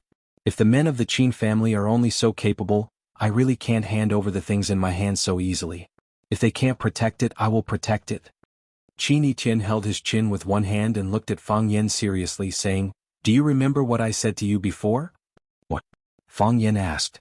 Qin Yiqian had said countless words to him, but he really didn't know which one he was asking. I will be very angry when I see someone bullying you. If anyone hurts you, I will skin him no matter who he is. Qin Yiqian stood up straight and went forward to hold Fang Yan's head, letting him lean on his lower abdomen, and said, I don't want the wind to hurt your eyes. I don't want the snow to fall on your shoulders. I don't want anyone to touch a hair on you. No one. I am Qin Yiqian. If someone bullies me, countless people will stand up to protect me. But what about you? If someone bullies you, then let me stand up to protect you. I know you are very tired, and I know you don't like these plots and schemes. If you want, let me shelter you from the wind and rain. You are too tired. Have a good sleep. Fang Yan smiled bitterly, and then there was a scalding warmth flowing through his body. He only thought that it was a child's joke from several years ago. He didn't expect that she would remember the words of that snow, including every punctuation. Qin Yiqian's lower abdomen was very soft, but it also gave people a sense of security. Fang Yan, who alone supported the Fang clan and struggled with all kinds of forces, couldn't refuse this kind of protection, and couldn't refuse this kind of gentleness. He was really tired, very, very tired. Fang Yan closed his eyes and quickly fell asleep. The Qin clan's old residence wasn't old at all. Instead, it was on the most beautiful mountain in Yanjing City, Fragrant Mountain. They bought land and built a mansion that covered dozens of acres. The house was European style, like an ancient castle in Europe. The vegetation was dense and there were all kinds of rare flowers and plants. The lawn was wide, and every day the young people of the Qin clan were responsible for cutting the grass. Even Qin Yiqian, a busy person, was no exception. When it was her turn to cut the grass, no matter how busy she was, she had to go home to do this voluntary work. There was a golf course inside the Qin clan, which was connected to the inner stream of Fragrant Mountain. If you played golf in autumn, the mountains and fields would be covered with red maple leaves. It was secondary to play hard and enjoy the beautiful scenery of Fragrant Mountain and the Qin clan's self-brewed white wine. The Qin clan paid attention to being open and above board, and there was nothing that they couldn't tell others. Therefore, their family style was to make money generously and spend generously. They didn't hide their wealth in the deep mountains, nor did they live in a small shabby house to show off. They liked to enjoy themselves, and they also had the courage to show everything they had in front of others. They weren't afraid of jealousy, and they had the ability to resist all opponents. Their way of doing things was very popular, and even some influential people in Yanjing would come over to drink tea and play a few rounds of golf with the Qin clan's old master when they had nothing to do. The Qin clan in Yanjing was also an ancient family that had been standing for thousands of years. It was said that they were the descendants of a general surnamed Qin in the Qin dynasty. However, their history was too long, and they had been passed down for countless generations. Except for the Qin clan's own people, it was difficult for outsiders to say for sure. Because of the need to cut the grass, Qin Yiqian often went back to the old house. However, today he was called back by his grandfather. His grandfather's attitude when he called was very kind. He said with a smile, "My dear granddaughter, Grandpa wants to drink tea. Come back and make a cup of tea for Grandpa." Therefore, Qin Yiqian came back to make tea. Qin Yiqian was indeed making tea. In her Grandpa Qin Dongyang's luxurious tea room, Qin Yiqian sat in front of the tea table in her snow-white robe. She warmed the teapot, prepared the tea, brewed the tea, poured the tea, and served the tea. Her robe was wide and her movements were smooth. Several old people held the teacups and drank tea. Qin Lingnan, the second uncle of the great-grandpa's family, stood beside them. He looked down and pretended that he was invisible. Before Qin Yiqian came back, he had said all that he needed to say and done all that he needed to do. As for how to decide, it was up to these old people. Qin Chang stood outside the tea room. He was not qualified to sit here and drink tea with the old people around the tea table. With a gentle smile on his face, he seemed to enjoy such a family gathering. After Qin Yiqian distributed the tea to the 3 grandfathers and 2 sisters, he knelt there and poured a cup of tea for himself. He tasted the tea and found that it tasted good. It was his usual level. However, the water used was Fragrant Mountain spring water that had been stored for a day. When he drank it, there was a rusty smell. If it was freshly fished, the taste would be sweeter and more delicious. Qin Etienne's grandfather, Qin Dongyang, closed his eyes and took a sip, letting the warm tea flow down his throat and into his lungs. His lips and teeth were filled with the tea perfume and sweetness of the water. He asked, "How is it?" "Good tea." Qin Shouwen was the first to respond. "The water is good, the tea is good, and the tea maker is even better," said Qin Yunlan, the eldest of the siblings. "Etienne's tea-making skills are getting better and better. We just need to drink it. Why do we need to taste it? What do we need to judge?" Qin Shifeng looked a little impatient. Qin Dongyang nodded and looked at his granddaughter sitting opposite him. He said with a smile, "Etienne, you've drunk the tea. Go back and rest." Qin Etienne stood up, bowed slightly to the old people and then turned to leave. From beginning to end, she didn't look at Qin Lingnan and Qin Chang. Chapter 708. Since the tea master had left, the people drinking tea should have left as well. However, other than Qin Etienne, no one else in the tea room had left. Qin Dongyang held the teacup and said with a smile, "This tea is still edible, which proves that Etienne has put in a lot of effort all these years. I also tried to persuade her. She's a girl, why waste her time on these trivial things all day? Girls at her age should be studying, shopping, and dating. She should have fun for a few years and her youth will be gone forever. When she's at our age, she'll be a joke if she studies and dates again. Etienne is stubborn and doesn't listen." Qin Yunlan glanced at Qin Lingnan and said in a displeased tone, "Although Etienne is a girl, she's a great talent in our Qin family. What's wrong with a girl doing these things? Why can't some people like her? It's not like we don't give you a chance. Doesn't the Qin family have a startup fund? As long as you have a project, as long as you have creativity, everyone has a chance to prove their ability. People who are always jealous of other people's achievements but are unwilling to work hard themselves are always thinking of ways to drag others down and drag those who are ahead of them down to their level. Such people are wicked. Everyone wants to do this. Is the Qin family still the Qin family? Can the Qin family still be where it is today? It would have been swallowed by others long ago." Perhaps it was because they were both women, but Qin Yunlan was especially fond of her granddaughter. She raised her voice and said, "I'm going to say this first. I don't care about fair competition and I don't care about it. On the contrary, I'm happy to see it happen. However, if someone wants to harm Etienne and uses some underhanded means, I won't forgive him if I find out." The others lowered their heads and drank their tea. They had no intention of standing up to take sides. They all knew that this involved the power struggle between the eldest and second families. It was actually a struggle to give the economic power of the Qin family to the man or the woman. Some people supported taking back the power and handing it to the outstanding second generation. After all, it wasn't the same thing to let a woman with another surname control the Qin family's economic power. Some people supported Qin Shouwen's faction, but now that Qin Dongyang's faction clearly had the upper hand, it was not convenient for them to support him at this time. Everyone had their own thoughts, so no one spoke again. It was so quiet in the tea room that one could hear a pin drop. After a long while, Qin Shouwen put down the teacup in his hand and praised, "That girl Etienne is really good at making good tea. It looks pleasing to the eye and leaves a pleasant fragrance in the mouth. It's just that Dongyang is too stingy. Etienne's granddaughter only made 1 cup of tea for us before he hurriedly chased us away. Otherwise, I would have liked to drink a few more cups. However, Etienne's tea ceremony skills are far inferior to our children." By saying so, Qin Shouwen had already admitted his mistake to Qin Dongyang. With a gentle smile on his face, Qin Dongyang looked at his elder brother and said, "Everyone has their own specialties. He writes Qin opera well and is proficient in music. Even his fiancée is a piano master. In this area the heavenly sword cannot compare." Qin Shouwen laughed and waved his hand. "I've discovered that there is nothing in this world that Qin Etienne cannot do, as long as she is willing to learn." Everyone roared with laughter. Qin Shouwen stood up and said, "I'm tired. Let's go. Whose turn will it be to weed tomorrow? Qin Chang doesn't have anything to do tomorrow, so he can do it for her. He's too young. We need to let him exercise more." "It's Qin Hongying." Qin Shifeng said, "That girl likes to sleep late.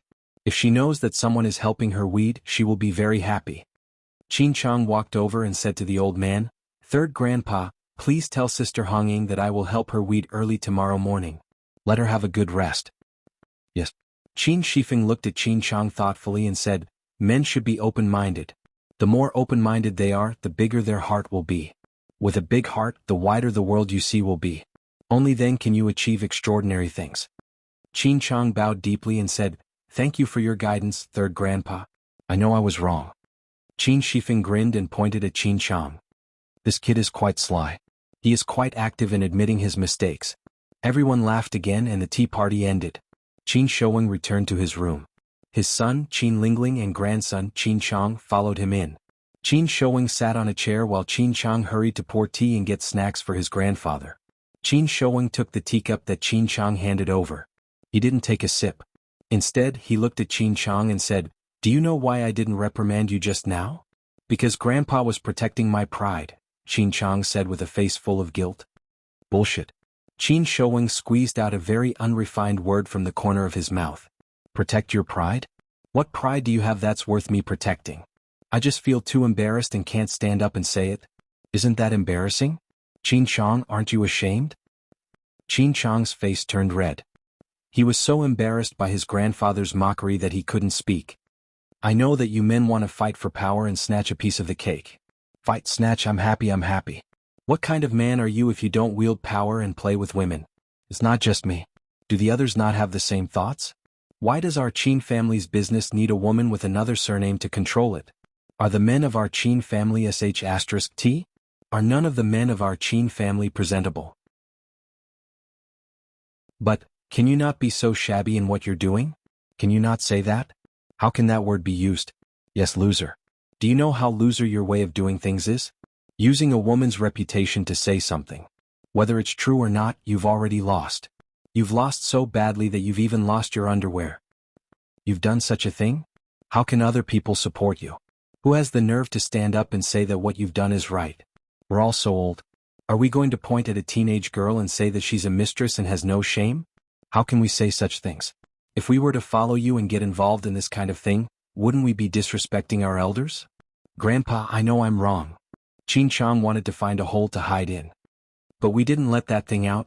No matter who let it out, it doesn't matter. Qin Shouweng said resentfully, "Someone set the bait to see who the stupid fish was. In the end, my son and grandson became the two most stupid fish. Thinking of this, my old face is burning with pain. I didn't get laughed at by them, but by the two of you." Qin Lingling stood at the side, feeling too ashamed to show his face. Although his father didn't scold him by name, most of the blame fell on his son. However, he was already so old, yet he followed his son to do such a thing. It was really stupid. After talking for a long time, Qin Chang finally raised his teacup and took a big sip of fragrant tea. He waved his hand and said, "Go. You two can go back. It's late, so have a good rest. Qin Chang, get up early tomorrow. Remember to eradicate the weeds in the garden. I should also give you a little punishment so that you'll remember this forever. Sometimes the more fragrant the bait is, the bigger the trap." Qin Chang nodded and said, "Grandpa, I'll remember what happened today." Qin Lingling also said, "Dad, you should rest early. Go back, all of you." The old man waved his hand and said. When Qin Etian returned to his room, the light in the room was on. An elegant and gentle woman in a purple nightgown was sitting in front of the floor-to-ceiling window reading a book.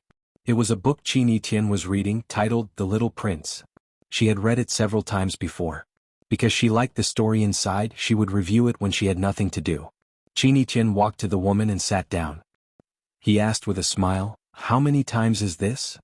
"The fourth time," the woman said. "I've read it for the fifth time," Qin Etian said proudly. "But I haven't finished reading it for the fifth time. I've been too busy recently." The woman closed the book in her hand, looked at her daughter and said, "Have you finished the tea?" "Yes." Qin Etian nodded and took The Little Prince from his mother's hand. He took a bookmark and put it where his mother had just read it. He said, "The ending has been predestined. It's just a formality." The woman nodded and said, "You won and Qin Chang didn't lose." "I know." Qin Etian nodded and said, "After what happened to Jun Wei and the judgment of the elders tonight, I'm afraid my brothers in the family hate me even more, right? Who asked me to be a woman? A woman should be a good wife and have more children. Why should I be in charge of the family business? You've done all the things that men should do. What do you want them to do? Do you know why I hold on to the power in my hands?" The woman asked. "I don't know." Qin Etian shook his head. "You've never told me either. But I know you're not a person who is greedy for power. The more they want it, the more I won't give it to them," the woman said. "I just want to tell them that you can't compete with me." Qin Etian was stunned for a moment, then giggled and said, I like this reason. The woman reached out and stroked her daughter's silky hair. She sighed softly and said, it's just that releasing such news will eventually damage your reputation. Qin Yiqian smiled and said, if you don't release it, others will release it. It's like a bomb. If we detonate it ourselves, the initiative is still in our hands. If we let them detonate it, it's hard to say what the result will be. Besides, even my mother helped me steal a man. How can I not win? Chapter 709. After Fang Yin took a taxi to the address on the information, Zhang Jianjun's secretary had been waiting at the intersection for a long time. Seeing the taxi stop, Li Mingyun quickly walked over to help open the rear door. He used his hand to protect Fang Yan's head from hitting it and said respectfully, Mr. Fang, it's not convenient for the boss to come out. He's waiting for you in the private room. Zhang Jianjun was the secretary of the chief and a close minister of the emperor. In such a sensitive and critical position, there were countless people who wanted to be on good terms with him every day. If he stood on the side of the road to welcome guests, the people behind him could probably line up to the west gate of Xuanwu Gate. Of course, it was also possible that Zhang Jianjun felt that Fang Yin was not worthy of him coming out to welcome him personally. Fang Yin stepped out and shook hands with Li Mingyun. He said with a smile, we Jianghu people don't care about trifles. This way please. Li Mingyun made an inviting gesture and then walked to the side to lead the way. The young man was very young, but his eyes were sharp and his hands were fast, and he did things in a measured manner. Fang Yin thought to himself, Wuxia's most outstanding talents are probably fighting in the system, right? Along the corner of the red wall, they turned left and right for a few hundred meters before stopping at the intersection of a bluestone alley. Li Mingyun walked to the door of the first Sihiyuan at the end of the alley and gently knocked on the door lock. The wooden door opened, and a beautiful woman in a palace dress bowed with a smile and said, your servant pays respect to the master. Li Mingyun waved his hand and said, we Jianghu people don't care about trifles. He had learned from Fang Yan's words and used them in a practical manner. The woman wanted to lead the way in front, but Li Mingyun waved his hand and said, I know the way. It was a traditional Sihiyuan restaurant with red walls and green tiles. It was somewhat similar to the popular private home cuisine outside. Li Mingyun pushed open the wooden door of the heavenly private room and said to Zhang Jianjun, who was sitting inside and drinking tea, Boss, Mr. Fang is here. Can we serve the dishes? Wait a minute. There's still one guest who hasn't arrived. Zhang Jianjun said. As he spoke, Zhang Jianjun put down the teacup in his hand and took the initiative to shake hands with Fang Yan. All the people here are familiar with each other. Once we go out, we'll be chatting non-stop, so we might as well hide here and enjoy some peace and quiet. Brother Fang Yan, don't take it to heart. We still have a long way to go. Zhang Jianjun shook hands with a lot of force. It was obvious that he was a soldier. Brother Jianjun is too polite, Fang Yan said with a smile. Zhang Jianjun made an inviting gesture and said, let's have some tea first. A good brother is coming over. Fang Yan was curious about what kind of person Zhang Jianjun had to personally wait for, but he didn't ask this question. He looked at the antique decorations in the private room and said with a smile, this is a good place. Ordinary people really can't find it. Zhang Jianjun said with a smile, it's just a group of people who think they're so awesome showing off here. Usually this place is not open to the public. They need to be introduced by acquaintances. Nowadays, in order to satisfy the selfish desires of some people, they can really come up with all kinds of ideas. It's normal for businessmen to pursue profits. Fang Yan said with a smile. Everyone has their own selfish desires.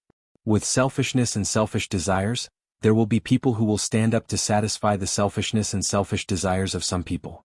As long as it's not against the law, it can't be said to be wrong. It's just that everyone wants to be a part of the people who are served.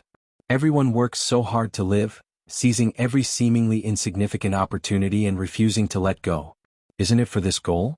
Zhang Jianjun looked at Fang Yan thoughtfully and said, to be honest, you're younger than I thought.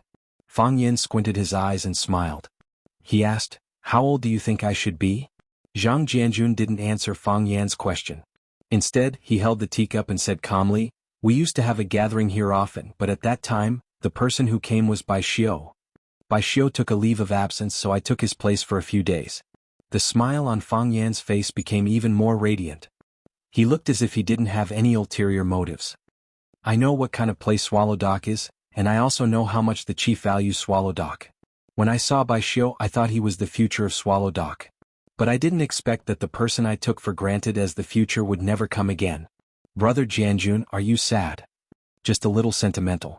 Zhang Jianjun said, the people who used to drink and chat at the same table are gone. I have to say that life is fickle. Fang Yan smiled and said, yes, life is fickle. So I feel that people should maintain their own hearts. If they don't do things that they feel guilty about, they won't be afraid of ghosts knocking on the door. What do you mean by feeling guilty? What do you mean by not feeling guilty? Zhang Jianjun smiled and said, most of the time, people are just doing things for the cup of tea in their hands, the bowl of food on the table, and the position of the chair under their buttocks. Whether it's for a cup of tea or a bowl of food or perhaps for the position of the chair under their buttocks, we need to walk the right path and do good deeds. Why do farmers sleep so soundly at night? It's because every meal they eat is earned by their own hard work. They put in hard work and sweat.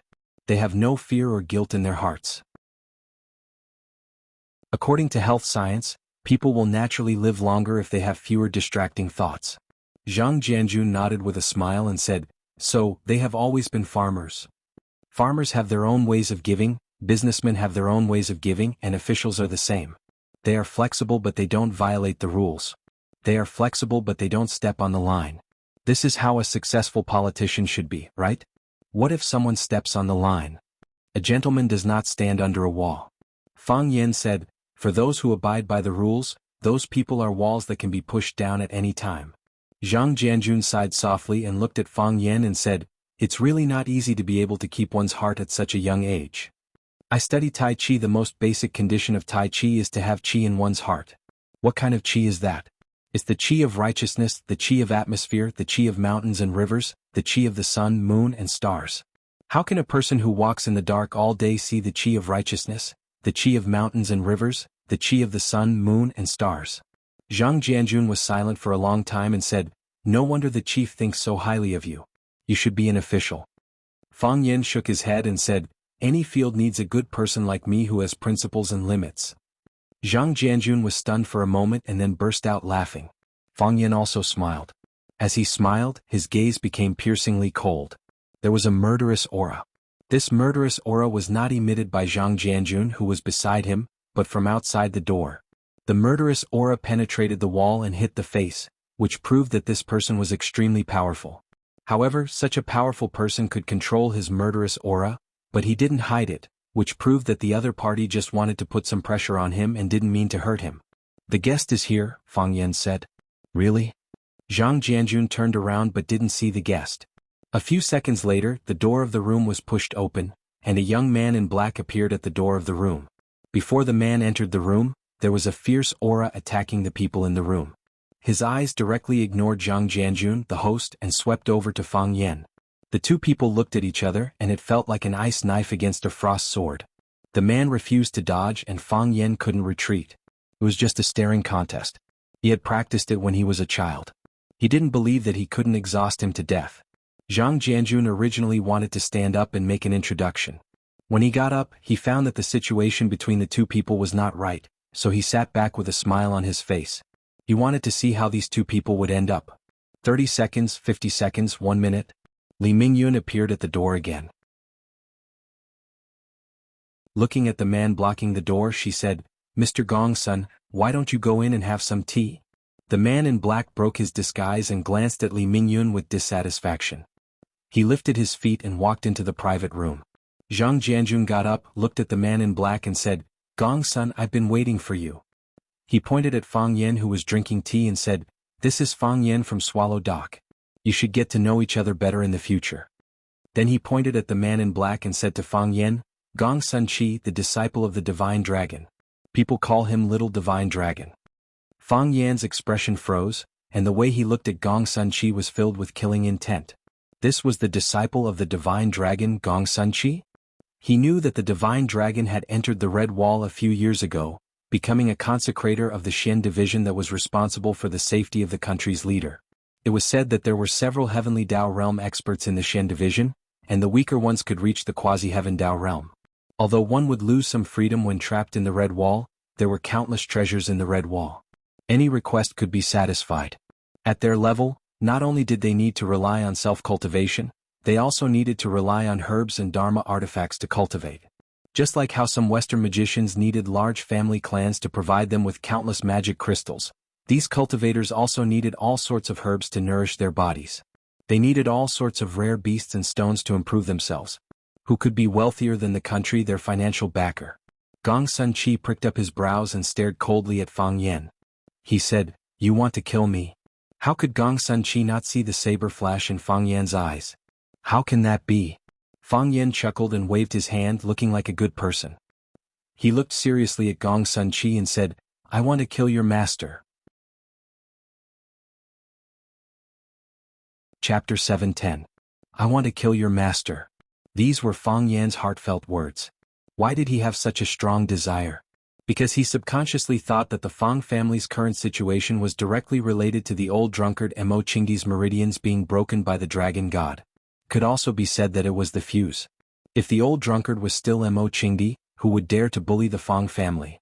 If the old drunkard was still Mo Qingdi, who would dare to kill Fang Yixing and destroy Fang Yan's family? If the old drunkard was still Mo Qingdi, Fang Yan's life would not be so difficult and dangerous now, right? It was like a common scene in TV dramas. The male protagonist was originally from a wealthy family, but his father, the head of the family, was killed by someone. From then on, the family's financial situation plummeted, and he was bullied and looked down upon. The male protagonist's anger soared, and he began to work hard to avenge his father.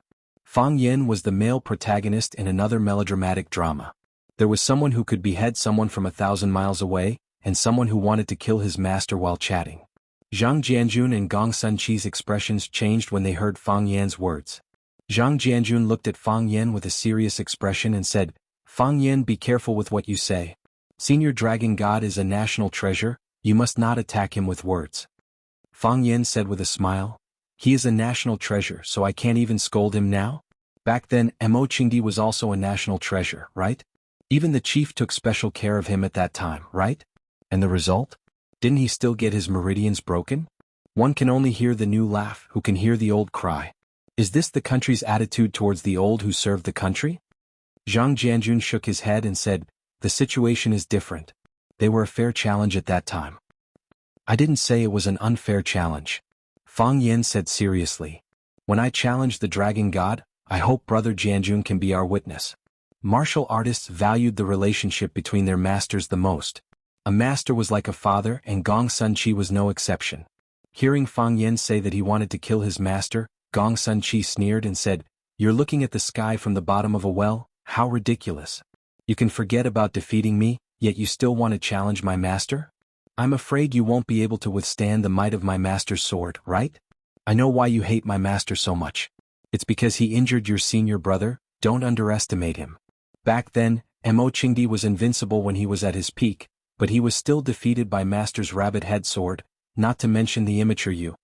All right. Zhang Jianjun waved his hand and said, "Don't start a war of words as soon as you meet. Take your seats. We still have business to discuss." Fang Yan's expression changed very quickly as he said with a smile, "A guest follows the host's wishes. I'll listen to Big Brother Jianjun's arrangement." Gong Sun Chi had always been an iceberg. From the moment they met, he had kept a straight face, so no one knew how he was feeling now. Under Zhang Jianjun's arrangement, Fang Yan and Gong Sun Chi sat on his left and right respectively.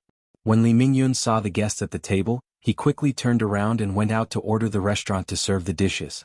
The dishes were all some home-cooked dishes. The ingredients were not extraordinary, but the cooking was very exquisite. Zhang Jianjun looked at Fang Yan and Gong Sun Chi and said, "I heard that people in Jianghu like wine. I wonder if you two are interested in drinking a few cups? Shall the three of us drink some white wine?" "We don't agree with each other. No wine." Gong Sun Chi directly refused. Fang Yan also looked at Zhang Jianjun with a smile and said, "I like wine, but it depends on who I drink with. How can there be no wine when meeting a good friend? Why don't I accompany Big Brother Jianjun for a drink or two?" Zhang Jianjun nodded and said, "All right. We'll drink a bottle, half a caddy each. I don't dare to drink too much. I still have to return to the chief after dinner." "I understand," Fang Yan said. Gong Sun Chi didn't drink, nor did he move the chopsticks in front of him. It was as if he had no appetite for the food on the table. Fang Yan and Zhang Jianjun drank 3 cups in a row, and the bottle of white wine was mostly gone. Fang Yan said with a smile, "Brother Jianjun has a good capacity for liquor." After a few cups of wine, Zhang Jianjun's impression of Fang Yan improved greatly. Although he was worried about Gong Sunqi's identity as a disciple of the Divine Dragon, he felt that this guy who liked to pretend to be cool had a low EQ and looked like a fool.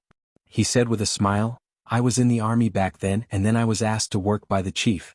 The chief was the commander of the Ironwool Corps, and he took down one mountain after another with his brothers. Until now he still likes to ask some talents from the military to work by his side. He always said that the army was hard and there were too few opportunities. Many talented young people didn't have the chance to make a name for themselves." Fang Yan raised his glass and said with respect, "To the chief." "To the chief." Zhang Jianjun clinked his glass with Fang Yan again. Gong Sunqi also wanted to the chief, but the two of them didn't call him at all. He was too embarrassed to go over with a teacup, so he could only suppress his dissatisfaction in his heart. After drinking a bottle of wine, Zhang Jianjun's face turned slightly red, but Fang Yan looked as if nothing had happened. Zhang Jianjun laughed and patted Fang Yan's shoulder hard, saying, "I heard you chatting with the chief. You said that the children of Swallow Dock drink with a cup. At that time I thought you were bragging, but now it seems that it's true." Fang Yan smiled modestly and said, "You are really good at bragging. You can blow a cow into the air with one breath. I know that brother Fang Yan didn't drink well today. Let's get together another day. However, there is indeed an urgent matter that requires the two of you to take action today." "What is it?" Fang Yan asked. Gong Sunqi also looked over curiously. Zhang Jianjun smiled and said, "This matter is too confidential, and this is not the place to talk. This time I invited you two out mainly because the chief has ordered that you two will be responsible for this mission. Let's eat and get to know each other first so that you can cooperate tacitly when carrying out missions in the future." Fang Yan smiled bitterly and said, "Big brother Jianjun, haven't you investigated before? Between the two of us I want to kill him with a palm, and he also wants to stab me with a sword. Under such circumstances how can the two of us cooperate tacitly?" Zhang Jianjun's face became serious and said, "Is personal hatred or national hatred greater? If you can't distinguish between personal hatred and national hatred, who do you think will be hit in the end because of internal strife?" Fang Yan and Gong Sunqi looked at each other, both of them silent. Zhang Jianjun's expression eased a little and said, "You are both the most outstanding talents of the country. One is from Swallow Dock, one is from the mysterious department, one is the soul of the people, and the other is an official elite. In the future, there will be too many areas where the two of you will need to cooperate. You two must distinguish the importance." Fang Yan nodded with absolute certainty and said, "Big brother Jianjun, don't worry. I will actively cooperate and try my best to complete the mission. As for whether my teammates will cheat me or not, it's hard to say." Gong Sunqi's face was full of contempt as he sneered and said, "People who speak nice words generally don't look good when they do things. Don't tell lies in front of our big brother Jianjun. There are many people in the government who speak nice words. Don't tell me they don't look good when they do things. Damn you." Gong Sunqi suffered a big loss in words, so he wanted to draw his sword. Zhang Jianjun waved his hand and said, "Now you two know each other. Wait for the mission notice. Someone will contact you when the time comes." With that, Zhang Jianjun pushed the chair and got up to leave. When he walked to the door, Zhang Jianjun stopped again and turned to look at Fang Yan and Gong Sunqi, saying, "I have paid for the tea and the meal. If you two break any tables or chairs, you will have to pay for it yourself. A friendly reminder, the things inside are really not cheap." With that said, he laughed and left. Fang Yan and Gong Sunqi sat there, staring at each other as if they would draw their swords at any time. After a long time, Gong Sunqi looked at Fang Yan and asked, "Are the things inside very expensive?" "They don't look cheap," Fang Yan said. "Did you bring any money?" "No." Crash. Gong Sunqi stood up and looked coldly at Fang Yan, saying, "In that case, let's fight another day. Then it's settled," Fang Yan said. Gong Sunqi snorted coldly and pushed the door to leave in a very free and easy manner. Fang Yan sat in the same place thinking about his own things. Gong Sunqi appeared, so what about his master, the divine dragon Wuxia? He broke the tendons of the old drunkard Mo Chingy's hand, so he should be worried about the Fang family coming to seek revenge, right? Did his line of sight notice her? Also, Zhang Jianjun knew that the Fang family and the divine dragon had a grudge, but he still set up a trap to bring him and Gong Sunqi together. What did he want to do? Was this his intention or the intention of the old man behind him? I can't figure it out. Fang Yan drank up the last drop of wine in the cup and muttered to himself, "I really can't figure it out. When Zhang Jianjun returned to the Silver Needle courtyard, the old man was sitting at the table practicing calligraphy. Zhang Jianjun eagerly ran to help the old man make a cup of tea, and then stood quietly in the distance to watch. The old man came from the army, so his calligraphy was not beautiful, and the level was not too high. But the strength was great, and the ink penetrated the back of the paper. Moreover, every horizontal and vertical stroke of his calligraphy was extremely regular, looking decent and elegant, as if it was mimeographed for students to practice calligraphy. Of course, he himself was also imitating the handwriting. Skillful and easy. These were the 4 big characters on the paper. Because of the excessive strength at first glance, they looked like 4 big ink balls. After the old man finished writing, he carefully looked for a while, shook his head gently and said, "I have always followed the principle of skillful and easy in dealing with people, but I am not skillful at all when I write. It is too shallow and frivolous and the words are heavy. If you don't like it, I will put it away and mount it on the wall of our living room," Zhang Jianjun said with a smile. The old man threw the brush into the ink pool and said, "If you like it, take it, but don't mount it. If you do so, it is not because the calligraphy is good but because of the identity of the writer. You must not learn this kind of vulgar and bad habit." "Yes." Zhang Jianjun promised with a smile and handed the towel to the old man to wipe his hands. While wiping his hands, the old man looked at Zhang Jianjun and asked, "Have they met?" "Yes." Zhang Jianjun nodded and said, "How is it?" "It will happen at any moment." Chapter 7:11. On the verge of exploding. The old man chewed on this comment and said, "This phrase is not as good as handling with ease." At their age, how could they learn the essence of handling with ease? Wasn't Emo Qingdi young and promising back then? At that time you were still a correspondent. When Emo Qingdi came to see me for the first time, I asked him what his hobbies were. He said drinking and writing. Kung Fu was only ranked 3rd. I told him that I couldn't compete with him in drinking, and it was even more impossible for me to compete with him in Kung Fu. In the end he wrote, "Handling with ease," for me. Do you still remember his handwriting? Yes. How could I not remember? Zhang Jianjun smiled and said, "The chief even asked me to hang Emo Qingdi's calligraphy in my bedroom, and I've been studying it day and night." Later, the chief kept practicing handling with ease. That must have something to do with him, right? That's right. The old man nodded with a smile. Emo Qingdi's calligraphy was really handling with ease. His strength was even and his strokes were well proportioned. He could make people feel his strength and bearing, and also show them the beauty of his form. After that, I often reflected that ruling a big country is like cooking a small fish, so I need to do it with ease. Both of them are good, but their hearts are too vicious and their personal grudges are deep, so it's not easy to use them. But there's still a difference between them, Zhang Jianjun said with a smile. Fang Yan's heart is vicious, but he's well controlled and can control his emotions well. Not to say handling with ease, but at least he knows when to advance and when to retreat. Gong Sun Chi's character is eccentric, and as Mr. Dragon God's disciple, his murderous aura is more intense. Perhaps it's his nature, his character is sharper, like an unsheathed sword. He doesn't hide it and he doesn't hold back. The old man glanced at Zhang Jianjun and said with a smile, "Looks like you like Fang Yan more, right?" Zhang Jianjun also smiled and said, "I have my own selfish motives. Fang Yan offered to drink with me, so I like him." "Let's take a closer look," the old man said with a smile. "Observe their words and actions. What we've got now is only a superficial conclusion. As for their nature, we can't make a decision yet. If we put them in such an environment, surely their nature will be more thoroughly exposed? But isn't this too dangerous? They have never been on a mission before."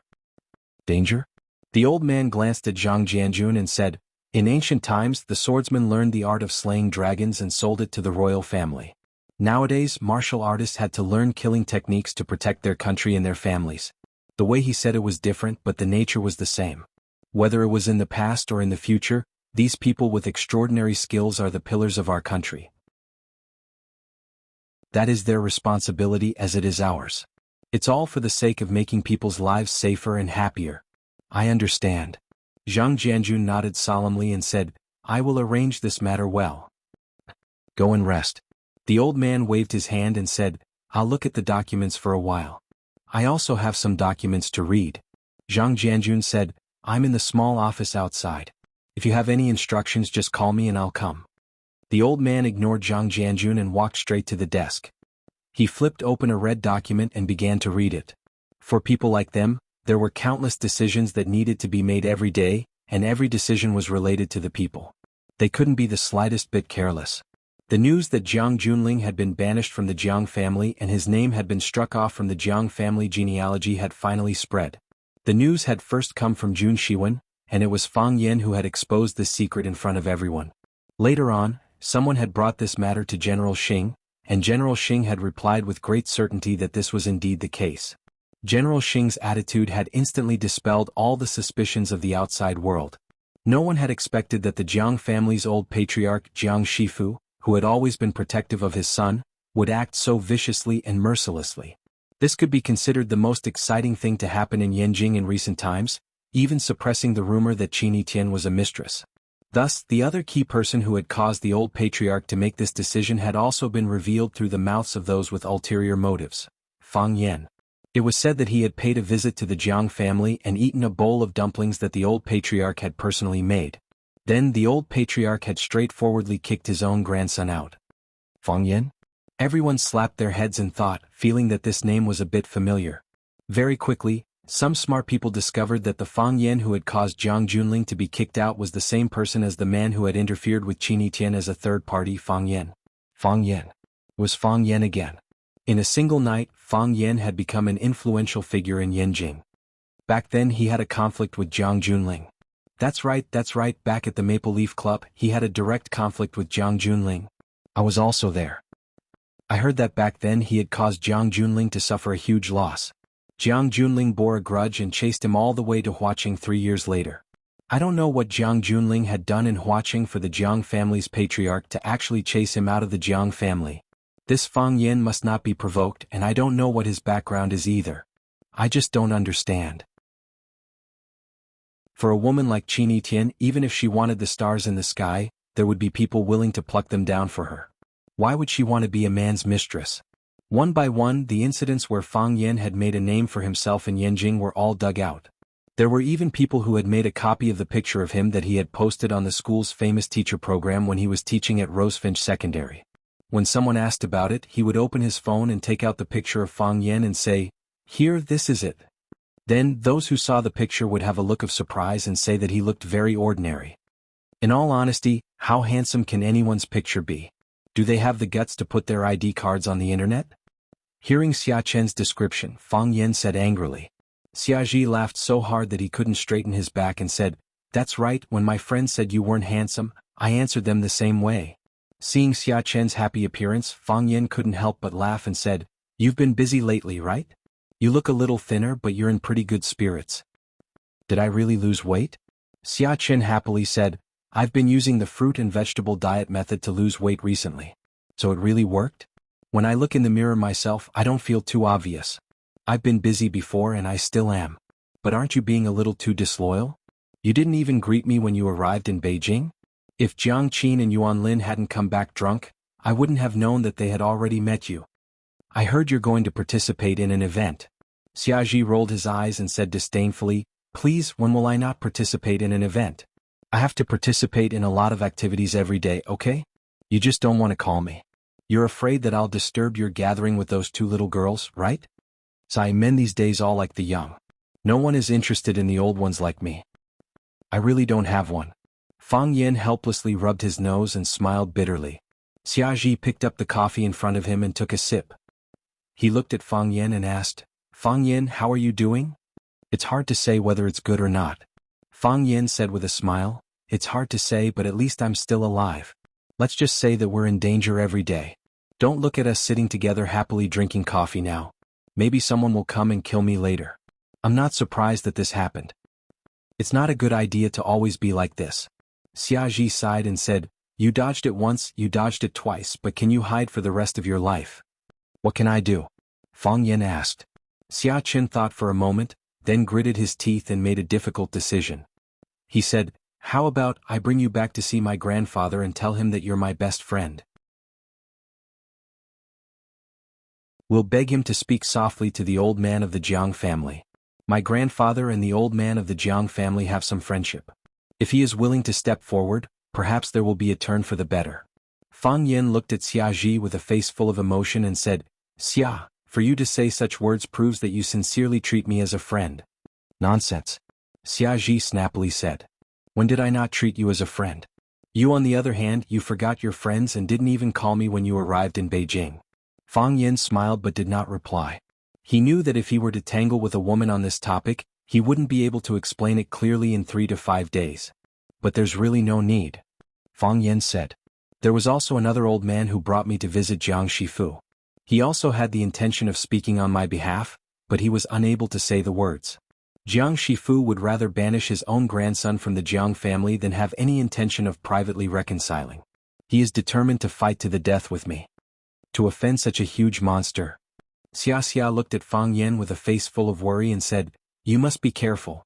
I've lived in Beijing for so many years, but I still don't know how big the Jiang family is. I'm afraid even my grandfather doesn't know. It's really hard to feel at ease with such an opponent. I'm not afraid of your jokes. Fang Yin smiled and said, Even when I sleep, I open one eye and close one eye. I'm afraid that if I accidentally fall asleep, I won't be able to open my eyes again. Even when you sleep, you turn a blind eye. That's because you've done too many guilty things, right? A young man stood behind Fang Yin and said in a hostile voice, Fang Yin, why aren't people like you dead yet? How can you still be alive? Fang Yin spread out his hands towards Xiaji and helplessly said, Look, I was right. Trouble will come knocking at your door at any time.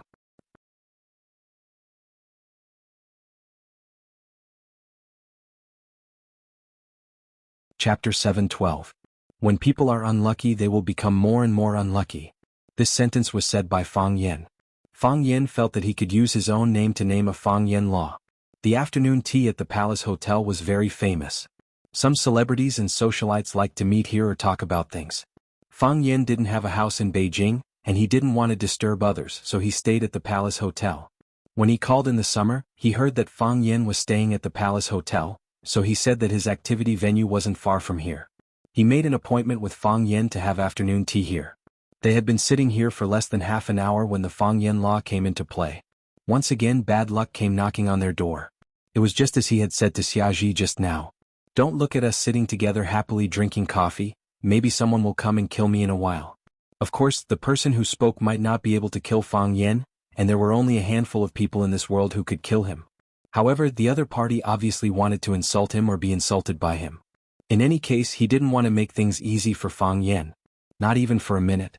Seeing that Fang Yin was still mocking herself, Xia smiled and said, You can even set up a stall under the bridge. There's no more accurate fortune teller than you. Then you have to take care of my business. Fang Yin said with a smile. Look, I still have some things to take care of. How about, it doesn't matter.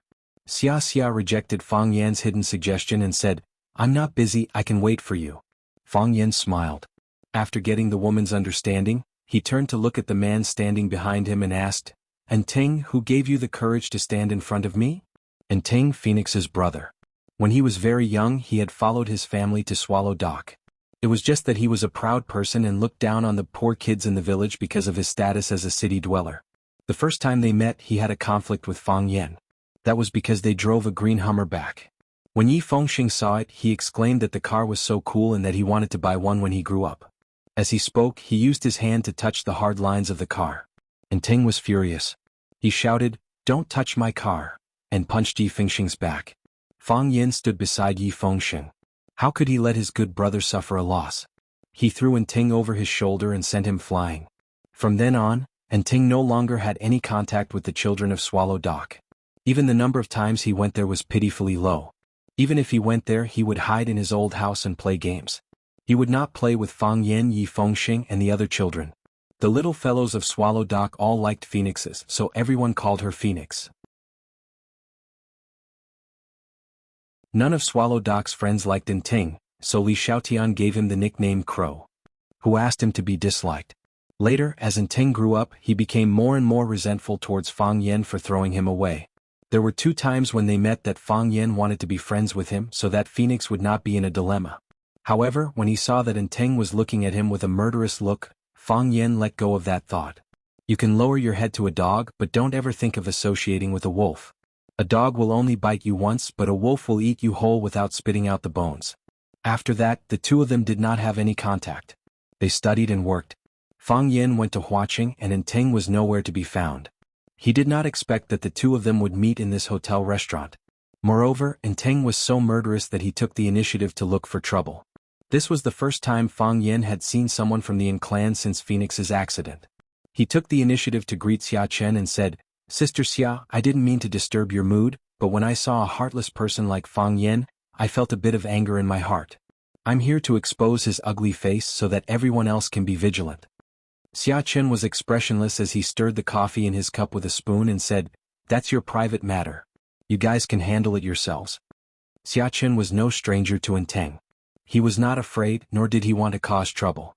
She had heard a little about what had happened between In Yuyao and Fang Yen, but she did not know much about what had happened in between. In the encirclement incident that took place on the summit of One Sword Peak, the people involved were either dead or escaped. A few of them were monks and Taoist priests who kept their mouths shut about this matter. Other than guessing, the outside world had no other way to know the truth. Including the reason why Jiang Junling was expelled from the Jiang clan, it also made countless people scratch their hearts and lungs to find out the truth. "Fang Yen, what did you do to my sister? Forcing her to go to the Lotus Temple to be a nun? Whether she is good or bad to you, as long as you are not blind, you will definitely be able to see it. Do you still have a conscience for treating him like this? A heartless person like you is worse than a pig or a dog. No wonder Qin Etian has been rumored to be your mistress recently. So it turns out that you abandoned him after climbing up a higher branch." Inteng's handsome face was twisted, as if he had some kind of blood feud with Fang Yen.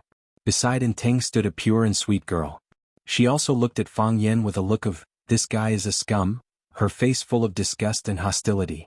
Heartless person. Mistress. Abandoned after taking advantage of? Fang Yen carefully sorted out the contents of Inteng's words and finally understood what he was trying to express. In other words, in Inteng's mind he was Phoenix's boyfriend, and Phoenix was also infatuated with him.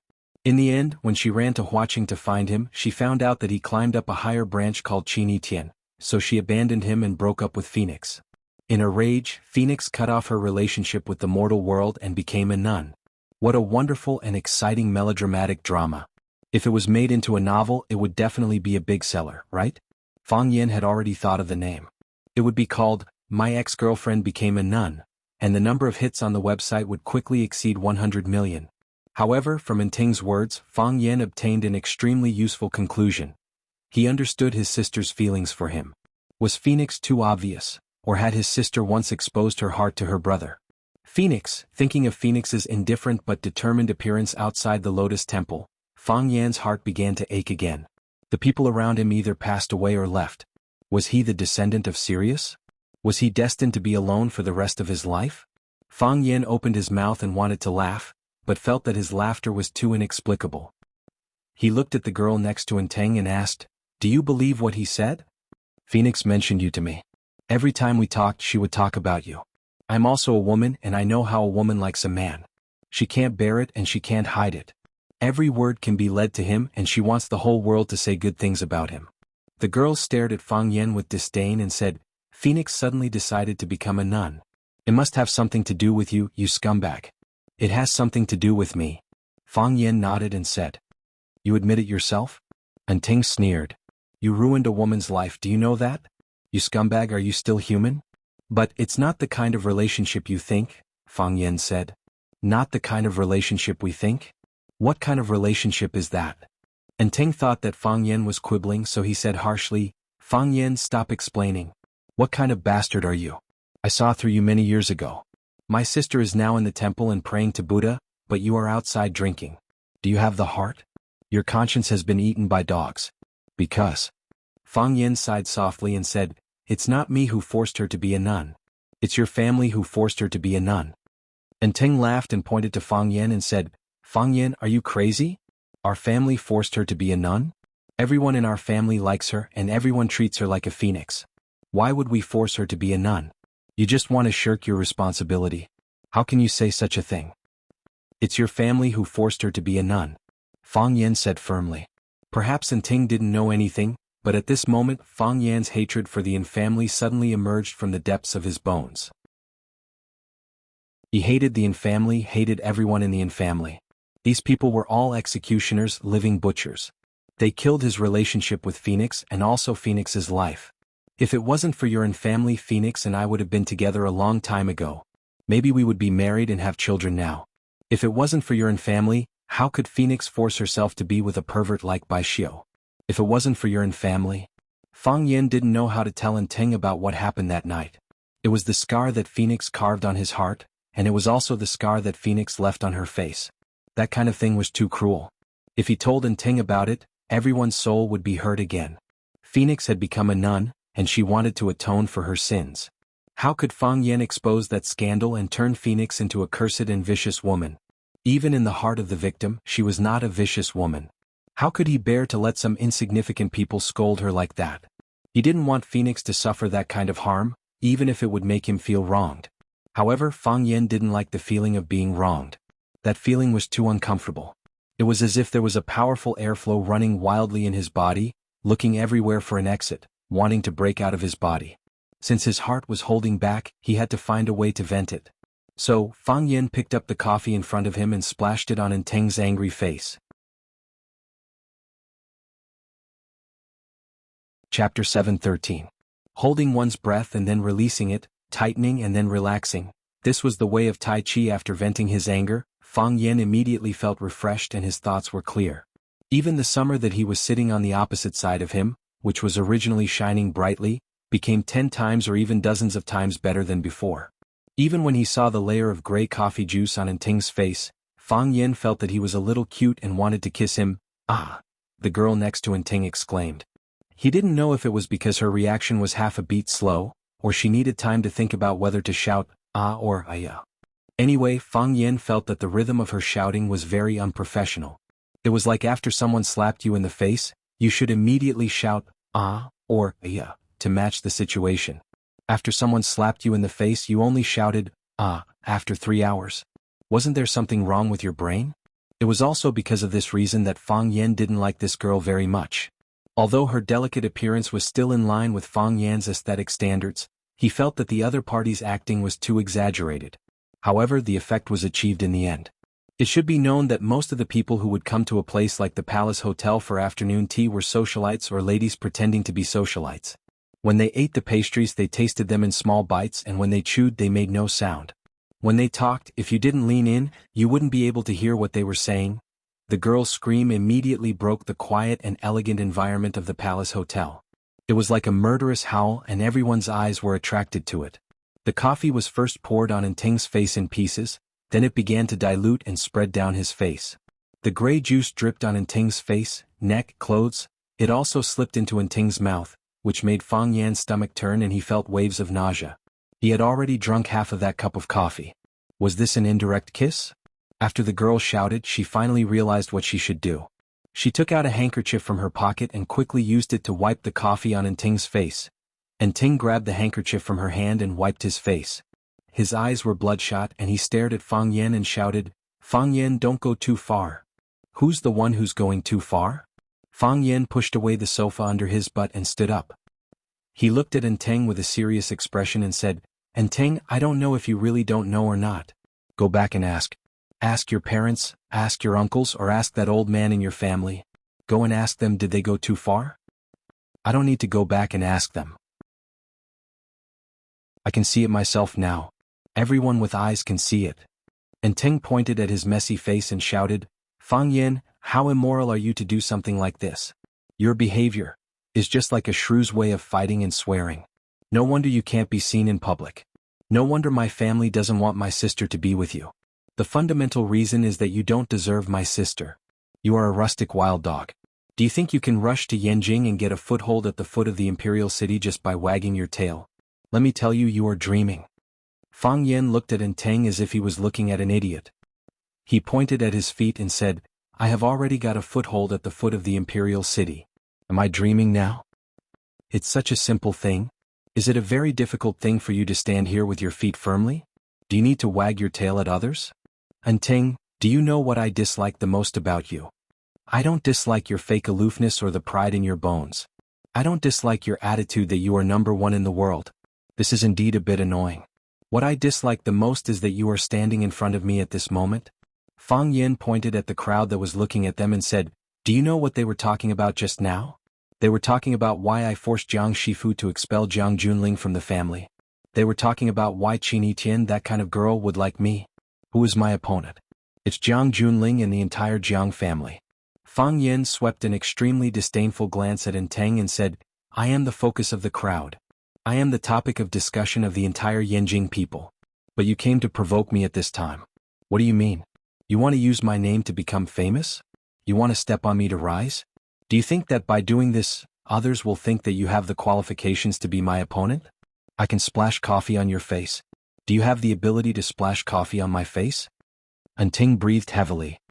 His black pupils darkened and the white of his eyes turned red. His eyes showed a kind of sick blood-red color, like a bloodthirsty wolf or a crazy dog. After listening to Fang Yan's words, he turned around and ran to a table. He picked up a lady's coffee and wanted to splash it on Fang Yan's face. Fang Yan reacted quickly. He pushed Enteng's little girlfriend in front of him as a shield and said mockingly, Splash it. Do you have the ability to splash it? You bastard. Enteng felt that his bladder was about to explode because of Fang Yan.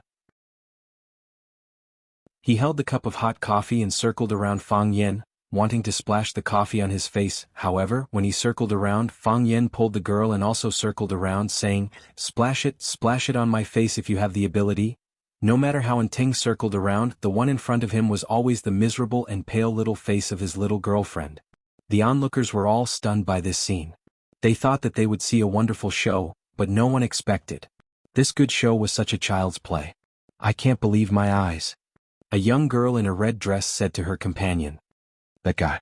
The guy who dragged a woman as a shield, is he really the Fang Yan who forced Jiang Junling away? Are they playing house? Let's see if there are any cameras nearby. They must be filming. Xia Ji was a little regretful. When Fang Yan just said that she could leave in advance if she had something to do, she shouldn't have hesitated and quickly left with her bag. How could I become friends with such a guy? Xia Ji wailed in her heart. Her head was lowered, her long hair was scattered, and she tried not to look into anyone's eyes. She really couldn't afford to lose this person. Are you going to splash me? Fang Yan said proudly. Can't splash it. Enteng raised the coffee cup in his hand several times, but his little girlfriend exclaimed, No, Enteng doesn't want it, so Enteng couldn't pour it down. The hotel staff finally couldn't stand it anymore as the commotion was so joyous and unscrupulous. The security guard at the door and the welcoming girl ran over together. The welcoming girl advised Enteng, Sir, please put down the coffee cup. If you have something to say, let's talk. However, the security guard walked towards Fang Yan and said, Sir, please let go of this lady. You are breaking the law. If you don't let her go, we will call the police. Fang Yan pointed at Enteng and said, He wants to splash me with coffee. Sir, I promise you, Pa. When Enteng was dodging the greeter's action, the coffee in his hand spilled out. The entire cup of coffee and the cup smashed into the security guard's chest. The security guard was stunned for a moment, then let out a blood-curdling scream. The coffee was too damn hot. Fang Yan sighed softly, looked at the security guard who was affected, and said, You see, you can't guarantee anything. Enteng looked at the security guard who was scalded by the coffee and stopped chasing Fang Yan. Fang Yan let go of the girl, patted her on the shoulder and said, Go comfort him. What if he wants to commit suicide? The girl's eyes were wet. She rushed to hug Enteng and cried. Enteng's eyes were also red. He reached out and hugged the girl. He stared at Fang Yan fiercely and said, Fang Yan, today's shame. Okay. Fang Yan waved his hand impatiently and said, I know you want revenge. I know it even if you don't say it. Hurry up, or you won't be able to leave if I change my mind. And Fang Yan pointed to the security guard who was covering his chest and said, Pay for his medical expenses. It's not easy for him to find a job. Enteng didn't say a word. He pulled the girl's hand and quickly left. Fang Yan took out a handkerchief from his pocket and handed it to the receptionist. He said, Help him wipe it. He then took out a credit card from his pocket and said, I'll pay for the medical expenses, I'll pay for the broken things. I'll leave this card with you for now. When Fang Yan sat down again, his face was full of exhaustion. Xia looked at his expression for a long time, then said in a low voice, Fang Yan, you're too tired. Yeah, I'm too tired. Fang Yan said with infinite emotion, If you want to take care of everyone's feelings, then you can only sacrifice your own feelings. I'm not afraid of you laughing at me, but when I saw that girl crying in her boyfriend's arms, I was actually very envious of her. I've always felt that I was the one who felt the most wronged and should be crying. But I just can't cry. If you want to cry, then cry. Xia Xia looked at his sad eyes with infinite pity and said, "Didn't King Lu sing it already? A man can cry, it's not a sin." "I can't cry." Fang Yan rubbed her eyes hard, showing a strong look that wouldn't be easily overwhelmed by life. "If you can't lower your head, the crown will fall. You can't cry. Idiots will laugh." Puchi. After holding it in for a long time, Xiaji couldn't help but laugh out loud. Fang Yan became anxious and quickly explained, "Don't misunderstand, I didn't say you were an idiot."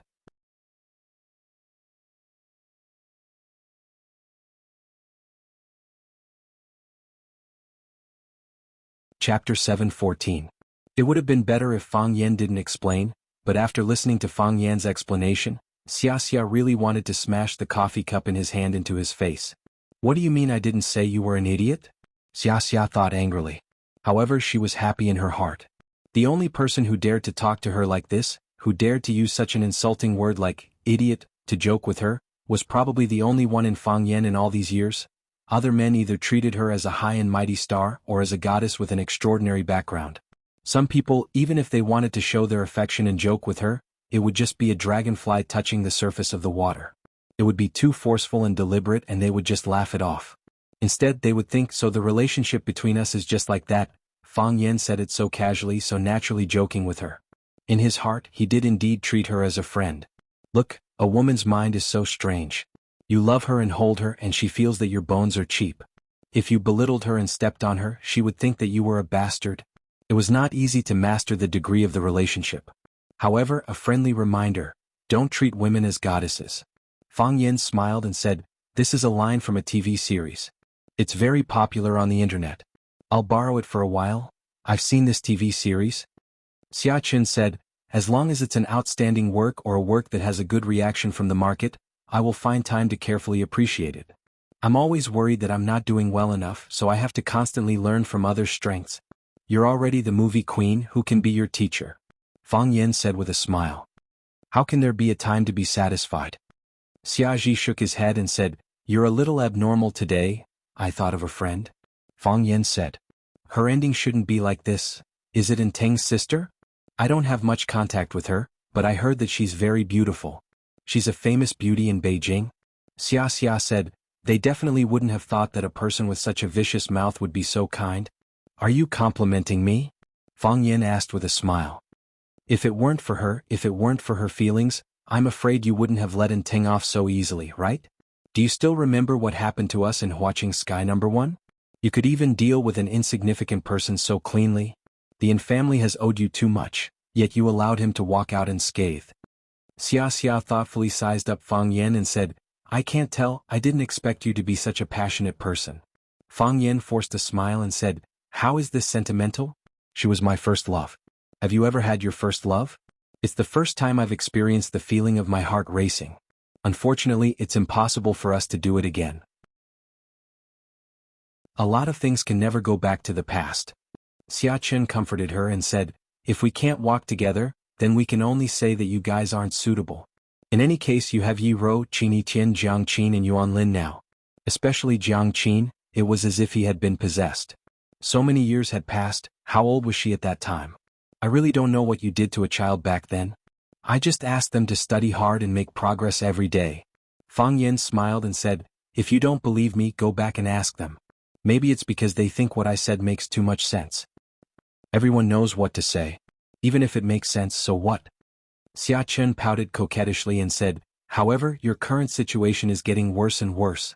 You've already offended the Jiang family, and now you've offended the Yin family, as well as some enemies that I might not even know about. Fang Yan, how can you have such an ability? Why can you offend so many people wherever you go?" "I've explained this to others. I told them it's because I'm too outstanding," Fang Yan said. "But in front of you, I have no choice but to tell the truth." Xiaji's face was full of curiosity as he asked, "Because what?" "Because my luck with women is too good." Fang Yan said in a low voice, "If I didn't know Lu Chaoga back then, I wouldn't have come into contact with Jiang Zhulu. If I didn't come into contact with Jiang Zhulu, I wouldn't have become enemies with Jiang Junling. Later on, I realized that all the bad guys in the world are good friends. I don't know if your luck with women is good or not." Xia Xia Kiki giggled and said, "Your last sentence is right. All the bad guys in the world are good friends. At that level all the bad guys know each other. Because this circle is too small, there are always a few people jumping around. So, I poked a hornet's nest? You can't say that. Xia Xia brushed away the hair on his forehead and said with a serious expression, you have a lot of resources on hand. You have Swallow Fort, at least the master of Swallow Fort supports you. You have the support of the Qin family, your own Chaoyan Empire, and the solid foundation of Huaqing. You also have so many friends. If you need me, I'm willing to bring you back and beg the old man to help you. Although the strength on your side is too scattered, and you might be at a disadvantage in a clash, it's not like you're completely powerless. Fang Yin, think about it. 3 years ago, if someone had told me that you could contend against a giant like the Jiang family, I wouldn't have believed it no matter what. But now, I believe that you can contend against them, and I even believe that you will win in the end. I don't know if I will win, I only know that I must fight. Fang Yin said resolutely, fighting is just a possibility of dying. If you don't fight, you will definitely die. Zhang Jianjun said that there was a mission for him and Gong Sunqi to carry out, but Fang Yin did not receive any news from the other party for a while, so he returned to Swallow Dock first. Although he was now a hot topic in Beijing, he was still unfamiliar with the city. Although Swallow Dock was his sad place, it also gave him a sense of belonging. This time he came back to ask for an answer from his teacher, and also to accompany his grandfather, whose health was getting worse and worse, and his mother, who had lost her lover. Fang Yin returned to Swallow Dock. Except for taking a walk with Yi Ro occasionally, he spent most of his time walking around Swallow Dock with his grandfather, Fang Huwei, or accompanying his mother, Lu Wan, to fertilize and weed the vegetable field beside his father's grave. The fresh fruits were all ripe and he could pick a large basket every time. He couldn't finish it at home, so Fang Yin would carry a basket to the Yi family whenever he had something to do. Today, as usual, after sending his mother home in the Fang Yin, he carried a basket of freshly picked cucumbers, peppers, eggplants, and other food to the Yi family. Before he reached the Yi family's door, he heard the sound of fighting coming from the yard. Fang Yin could not help but grin. He did not expect that there would be someone else in Swallow Dock who dared to come to the Yi family and make trouble. After getting closer, he realized that it was not the case at all. Yi Fengxing, don't be a coward, come out. Yi Fengxing, do you think I can't do anything to you if you hide? Let me tell you, if you don't explain yourself today, I will beat you up every time I see you. Yi Fengxing. Don't pull me, Yi Fengxing, you irresponsible coward. Fang Yin found the voice to be familiar. When he crossed the threshold of the Yi family, he realized that the person cursing was Bailey Lu, whom he had not seen for a while. Bailey Lu was dressed in short clothes with a ribbon tied on his head. His sleeves were rolled up and he looked like he was going to fight to the death. Bailey Lu's sister, Bailey Qingzhu, stood beside her brother and kept pulling her brother's sleeves. She tried to persuade him in a low voice, but Bailey Lu, who was in a rage, had no intention of listening to her explanation. Fang Yin did not see Yi Fengxing. Instead, he saw a few other juniors standing at the side watching the show. Seeing Fang Yin come in, Yezi came over with a smile and said, "There's a show to watch." "What show?" Fang Yin asked curiously. Unexpectedly, Yezi's face turned red all of a sudden. She glared at Fang Yin angrily and said, "You're so annoying. Did you do it on purpose?" "What do you mean, I did it on purpose?" Fang Yin felt even more strange and said, "I just came over, so I don't know what happened. That's why I asked you. Why are you like this?" "I'm ignoring you." Yezi stomped her feet and ran to the backyard. Obviously, she went to inform Yi Ro that Fang Yin was here. Fang Yin touched his nose and smiled bitterly. He handed the basket in his hand to the maid, Xiao Mei, and said, "Send it to the kitchen." Xiao Mei took it with a smile and said, "Young master, our family has also grown the vegetables you sent. How can they be the same?" Fang Yin said with his eyes wide open. "Look at these vegetables. Don't they look different from the vegetables in your house?" Xiao Mei looked at them seriously. The maid said, "No. Not careful." Fang Yin said, "Not careful enough. Da Vinci said that there are no two eggs that are exactly the same in the world, and it is impossible for there to be two eggplants that are exactly the same in the world. Stop talking nonsense and quickly send it in." Fang Yin wanted to watch the show from the side, but the show just had to come to him. Yi Fengxing suddenly appeared behind him and whispered in his ear, "Little Yinzi, you have to think of a way to save me." Fang Yin was tall and thin, while Yi Fengxing was as fat as a ball. Therefore, when he hid behind Fang Yin, it was like a person holding a leaf to cover his body. Sure enough, Bailey Lu discovered Yi Fengxing's whereabouts. He leaped and punched towards where Fang Yin was standing.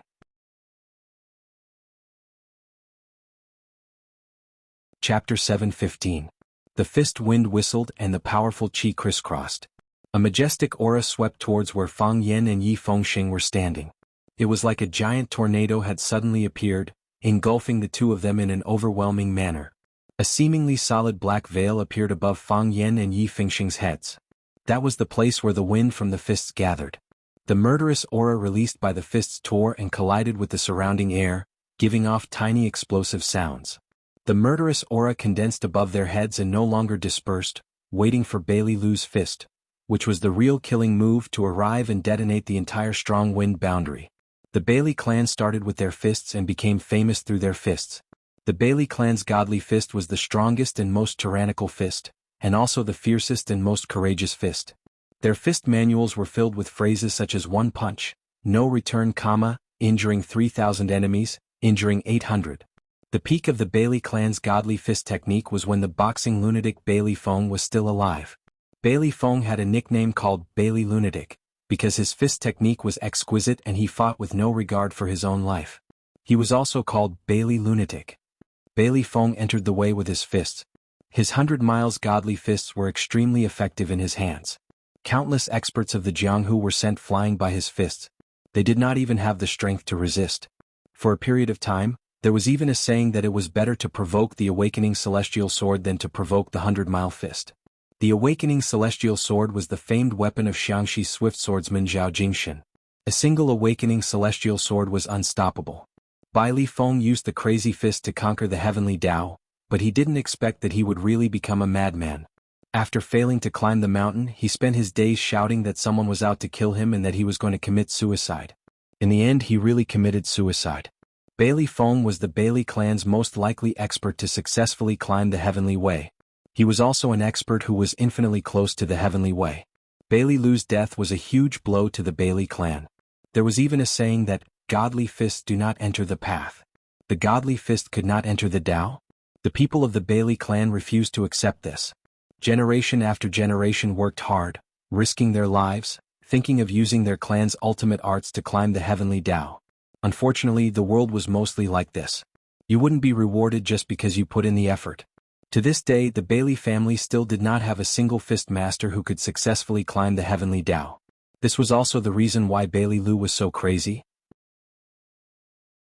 He toured the famous mountains and rivers all day long, looking for heroes all over the world to challenge.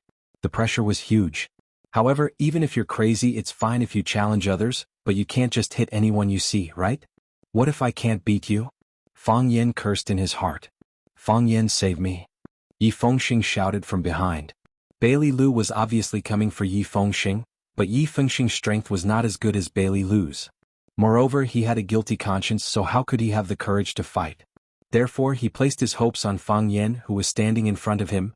Fang Yen was his good brother, and Fang Yen was his cousin-in-law. Fang Yan's kung fu was good, and Fang Yan's character was wonderful. Fang Yen would not leave them in the lurch. Although Yi Fengxing's face was full of shock, his heart was calm. He knew that Fang Yen would help him take this punch. Fang Yen gathered his energy in his dantian and took a step forward with his right foot. Yi Fengxing's eyes were mesmerized and he was very touched. His guess was right. Fang Yen had fought back. Fang Yen had fought back. If there was trouble, look for Fang Yen. Fang Yen would let you not be bothered anymore. Fang Yen tiptoed with his right foot and leaped high into the air. He struck out with his palm and pierced through the black gauze above his head. So cool. Yi Fengxing crossed his arms in front of his chest, and there were hot tears in his eyes. Fang Yan's counterattack was so cool and he jumped so high. Something's wrong? Yi Fengxing's chubby cheeks suddenly puffed up. This was because he realized that Fang Yen had been flying all this time. He was like a rocket that had been shot straight up into the sky. Based on his reaction and flying height, if he didn't fly up into the sky like Zhou Xingxing did, and then rush down to kill Bai Lilu with the Buddha's palm, then there was only one possibility. He ran away. He actually ran away. Yi Fengxing's hair stood on end, and he felt like his whole body was about to explode. When Yi Fengxing realized that something was wrong, it was already impossible to turn around and run away. He gritted his teeth and suddenly gathered his strength. He took 2 steps forward and clenched his fists to meet Bai Lilu's punch. Too late. Bai Lilu's fist was already in front of Yi Fengxing's face. Fang Yen. Yi Fengxing roared in anger.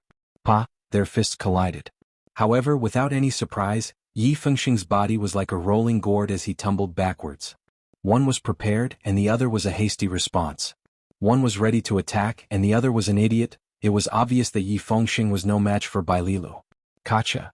He knocked over a ginkgo tree in the yard, and his body fell heavily into the nursery. Fang Yan. Yi Fengxing lay on the small sapling and cried out Fang Yan's name. Aren't we friends? Aren't we friends?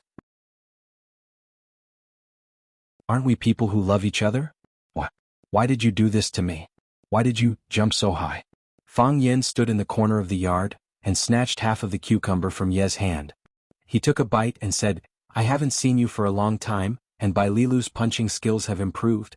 This punch is not flashy, not frivolous, and not opportunistic. It uses strength as the bone, courage as the flesh, and one punch, ouch. Fang Yan touched the arm that Yi had pinched and looked at Yi angrily. He said, Didn't I just snatch half of your cucumber? Did you have to use so much strength? I was the one who brought this cucumber to you just now. Fang Yan, you still have the nerve to say that? Who wants the cucumber? Did I pinch you because of the cucumber?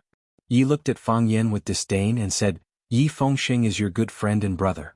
When he was in danger you actually ran away. I didn't run away. Fang Yan explained, I was still watching from the side. Watching him get beaten up? Fang Yan nodded and said, Men always have to experience this day. You.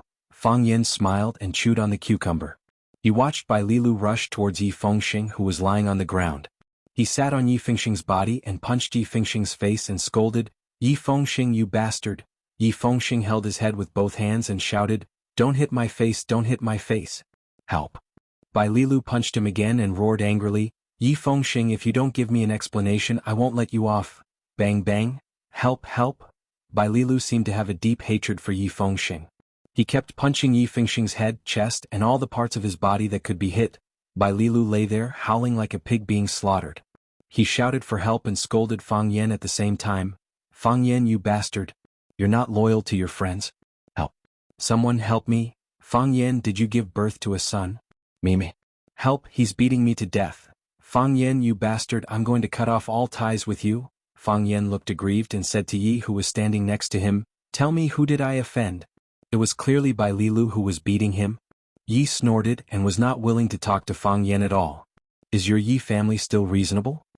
Fang Yan said with a bitter smile. Bailey Qingzhu rushed over, hugged her brother's arm and cried, Brother? Brother, don't hit him anymore, you're going to kill him. Bai Lilu wanted to hit him again, but his sister held his arm tightly and refused to let go so he could not use too much force. Let go. Bai Lilu sighed. Brother, this has nothing to do with Fengxing, it's me. I blame myself. You're still speaking up for him? Bai Lilu wanted to punch him again. Blame me, blame me. Yi Fengxing hurriedly apologized and said, It's all my fault. Don't blame Qingzhu. I didn't blame Qingzhu at all. Bai Lilu wanted to hit him again. Brother? Bailey Qingzhu was angry. She hugged her brother's arm and said, Can't we talk nicely? Yes, talk nicely. Fang Yan walked over with a cucumber in his mouth and advised, It's not a big deal, why do you have to get physical? Let the people outside see it as a joke. What did you say? It's not a big deal? Bai Lilu punched Yi Fengxing's head. Do you know what this fatso did? He shouldn't have done anything. Fang Yan said, He's a human, right? You. Bai Lilu's face turned green and white, and he stared at Fang Yan and said, You know everything and you still dare to say that it's not a big deal? It's not a big deal to begin with, Fang Yan said with a serious face. How old is your sister this year? 21. She's an adult, right? What are you trying to say? Yi Fengxing and your sister are both adults, and they have the ability to be responsible for their own actions. No matter what happened between them, that's their business. They haven't gotten married officially, and they're already. Bai Lilu sat on Yi Fengxing's fat belly and said angrily. I know. Fang Yan nodded and said, This is Yi Fengxing's fault. What kind of man is a martial arts practitioner if he can't even control his lower body? But now that you've beaten him up, your anger has subsided. Alright, I know it hasn't completely subsided, but it's at least half subsided, right? So, can't we just settle the rest of the matter? If you beat him to death, then this official marriage really can't be realized. Yes. Yi Fengxing nodded repeatedly and said, I'm not an irresponsible man. Fang Yan, you bastard, I want to break off all ties with you. Even if you scold me? Fang Yen looked at Yi Fengxing and said with a face full of sincerity, "I will still help you."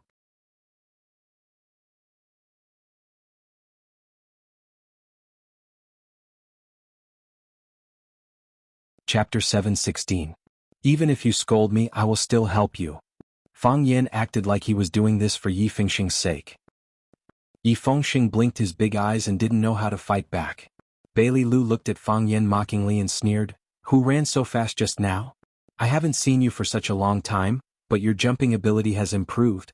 This idiot. Yezi despised Fang Yen to the extreme. When his brother was in trouble, he bounced away like a cannonball, but his brother was beaten up like a pig's head. Such a man was too disloyal, right? And he still had the cheek to say something like, "Even if you scold me, I'll still help you." Those who were not loyal always liked to say things like, "supremely righteous," but those who were truly righteous would never say such nonsense. He's not an idiot. Yi Rou stood behind Yezi and retorted softly. Oh. Yezi was shocked. She patted her chest and said, "Sister, when did you come?" "I just came," Yi Rou said softly. "Why don't you make any sound when you walk? You scared me to death by suddenly talking." Yezi complained. Of course he's not an idiot, he's very smart. When he saw danger coming, he ran faster than anyone else. How can such a person be an idiot? I scolded him wrongly, I should have scolded him for being a bastard. Yi Rou looked at Yezi's delicate and pretty side profile and asked, "Is Fang Yen closer to Bailey Lu or Yi Fengxing?" "Of course it's Yi Fengxing. I used to think so, but look at him just now, he's so embarrassed. Why did Bailey Lu come to our house to find trouble with Yi Fengxing?" "I don't know, but it sounds like it has something to do with Bailey Qingzhu. Could it be that Yi Fengxing and Bailey Qingzhu have already?" Yezi blushed and asked curiously. "Bailey Lu came here in a fit of anger, so he naturally needs to vent his anger.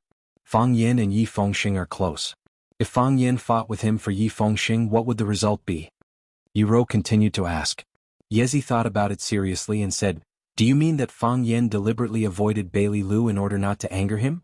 In order to not ruin Yi Fengxing and Bailey Qingzhu's happy occasion, he sent his good friend Yi Fengxing out to be beaten up by Bailey Lu?" Yi Wen nodded and said, "That's right." "I don't believe it." Yezi still couldn't believe Fang Yan's character. She said, "Sister, your heart and soul have been hooked by him. He just said that cucumbers were more bitter than bitter melons, and you would definitely say that cucumbers were more bitter than bitter melons. You believe whatever he says. I think Yi Fengxing might have offended him in some way and he bore a grudge against him. That's why he sent that idiot Yi Fengxing away." Yi Rou thought for a moment and nodded. "It's possible." Yezi looked at Yi Rou helplessly and said, "Sister, why did you give up so easily? What about your principles? What about your beliefs? What about your love?" Yi Rou glanced at her indifferently and said, "He would indeed do such a thing." Fang Yen saw that Yi Rou had arrived, but he didn't know what they were talking about. He stuffed the cucumber in his hand into his mouth, and when he spoke, there was a hint of green in his voice. He said, get up, let's talk things out. Although Yi Fengxing is fatso, pressing him like this, what if he loses weight?" Fang Yen thought that Yi Fengxing's facial features were actually very good. If he really lost weight, he would be a challenge to his position as the captain of Swallow Doc's Prince Charming team and as the face of the team. In comparison, he quite liked being friends with Fatso. "Brother?" Bailey Qingzhu grabbed her brother's arm and said, "Get up." Bailey Lu hesitated for a moment. He knew that if Fang Yen didn't help and Yi Fengxing didn't fight back, he wouldn't be able to continue fighting. He climbed up from Bailey Lu's body and shook off the dust on his body. He stared fiercely at Yi Fengxing and said, "Yi Fengxing, you must give our Bailey family an explanation. You actually dared to do such a thing. Do you think our Bailey family is easy to bully?" Bailey Qingzhu ran over to help Yi Fengxing up, but she didn't succeed. Yi Fengxing was too fat. Fang Yen liked to see this kind of situation happen. He ran over happily and pulled Yi Fengxing's arm to help him up from the ground. He helped him tidy up the grass and dirt on his body and asked with concern, "Fengxing, are you okay?" "Fang Yen, I want to break off all ties with you." Yi Fengxing's expression was ferocious as he roared fiercely. "You still don't want to solve the problem?" Fang Yen asked indifferently. Yi Fengxing blinked his eyes and his fat face was full of smiles. He said, "What a joke. How can a relationship of several decades be broken just like that? How can I break off all ties with you? How many years have we known each other? I've known you since I was born. Are you really willing to help me solve my problem?" "That depends on what problem it is," Fang Yan said. Actually, it's not a big problem, Yi Fengxing said. How big is not a big problem? Yi Fengxing pulled Fang Yan's sleeve to the corner of the wall and said in a low voice, Qingzhu is pregnant. Fang Yan's expression stiffened. Then he began to rejoice that he had dodged just now. If he hadn't dodged, Bailey Lu's anger would have reached his heart. Perhaps he would still be fighting with his life now. Who asked his good brother and his sister to create a new life? What's with your expression? Yi Fengxing said angrily. You also know. Between men and women, it's very easy for things to go wrong.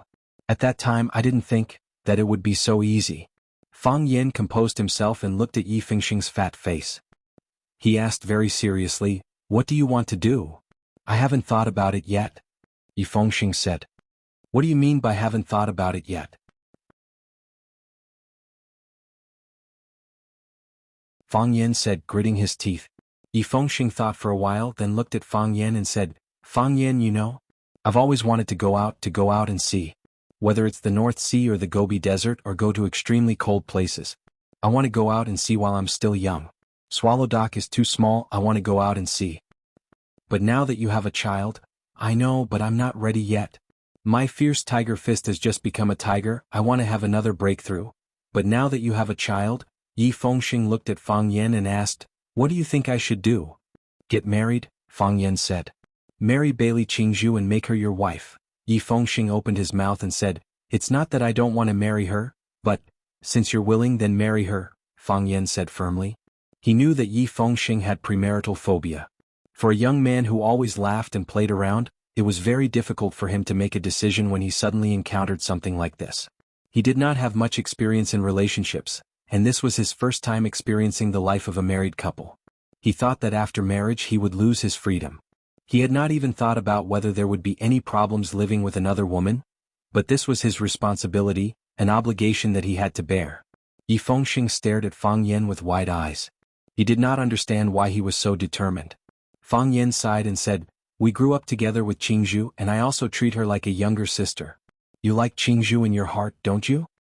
Yes. Yi Fengxing nodded. Regarding this he did not hide it. Qingzhu and you are in love with each other and you are willing. Since this has already happened you can't blame anyone else. However, Qingzhu is pregnant with your child, so both of you must stand up and bear the responsibility. Qingzhu has already stood up, do you not dare to? Who says I don't dare? I just don't know what to do. Am I right? This is the first time you've experienced something like this and you don't know how to handle it, right? You can't imagine your future life so you're afraid, right? You seem to be very good at it. Don't tell me you've already been married. Don't lie to my cousin. If you lie to her, she will kill you. Of course I've never been married, Fang Yan said angrily. We're talking about you now, don't drag me into it. Also, if you don't stand up and bear the responsibility, do you think the Bailey family will let this go? Bailey Lu will kill you, Fang Yan said. Everyone in the Bailey family will want to kill you, Fang Yan said. Fang Yan's words were not an alarmist. Swallow Dock was located at the junction of the old and the new era. Although many people in the village drove luxury cars and used mobile phones and all kinds of modern home appliances, some old traditions were still preserved. Furthermore, every family valued their reputation very much. A young woman getting pregnant before marriage was considered a big deal in Swallow Dock, a very, very big deal. This was also the reason why Bailey Lu came to the Yi family to beat them up after he got the news, and until now no one in charge of the Yi family had come out to scold him. Everyone knew that the Yi family was in the wrong, so they had to let the Bailey family calm down first. Fang Yan tidied up Yi Fengxing's clothes and said with a smile, Fengxing, you've grown up and we've all grown up. Although we still play and joke like before, play the games we liked to play when we were young and tell childish jokes. But there are some responsibilities that we have to bear. You have a child and you're the father of a child. So, you have to stand up, marry the woman you like and give your child a warm home. I think this is much braver and greater than you going to the North Sea, the Gobi Desert, and the Arctic.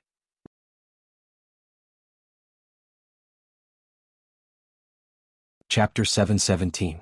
Fang Yan and Yi Fengxing whispered to each other. Yi sneered and said, Fang Yan is not a good man. He will definitely persuade Yi Fengxing to leave.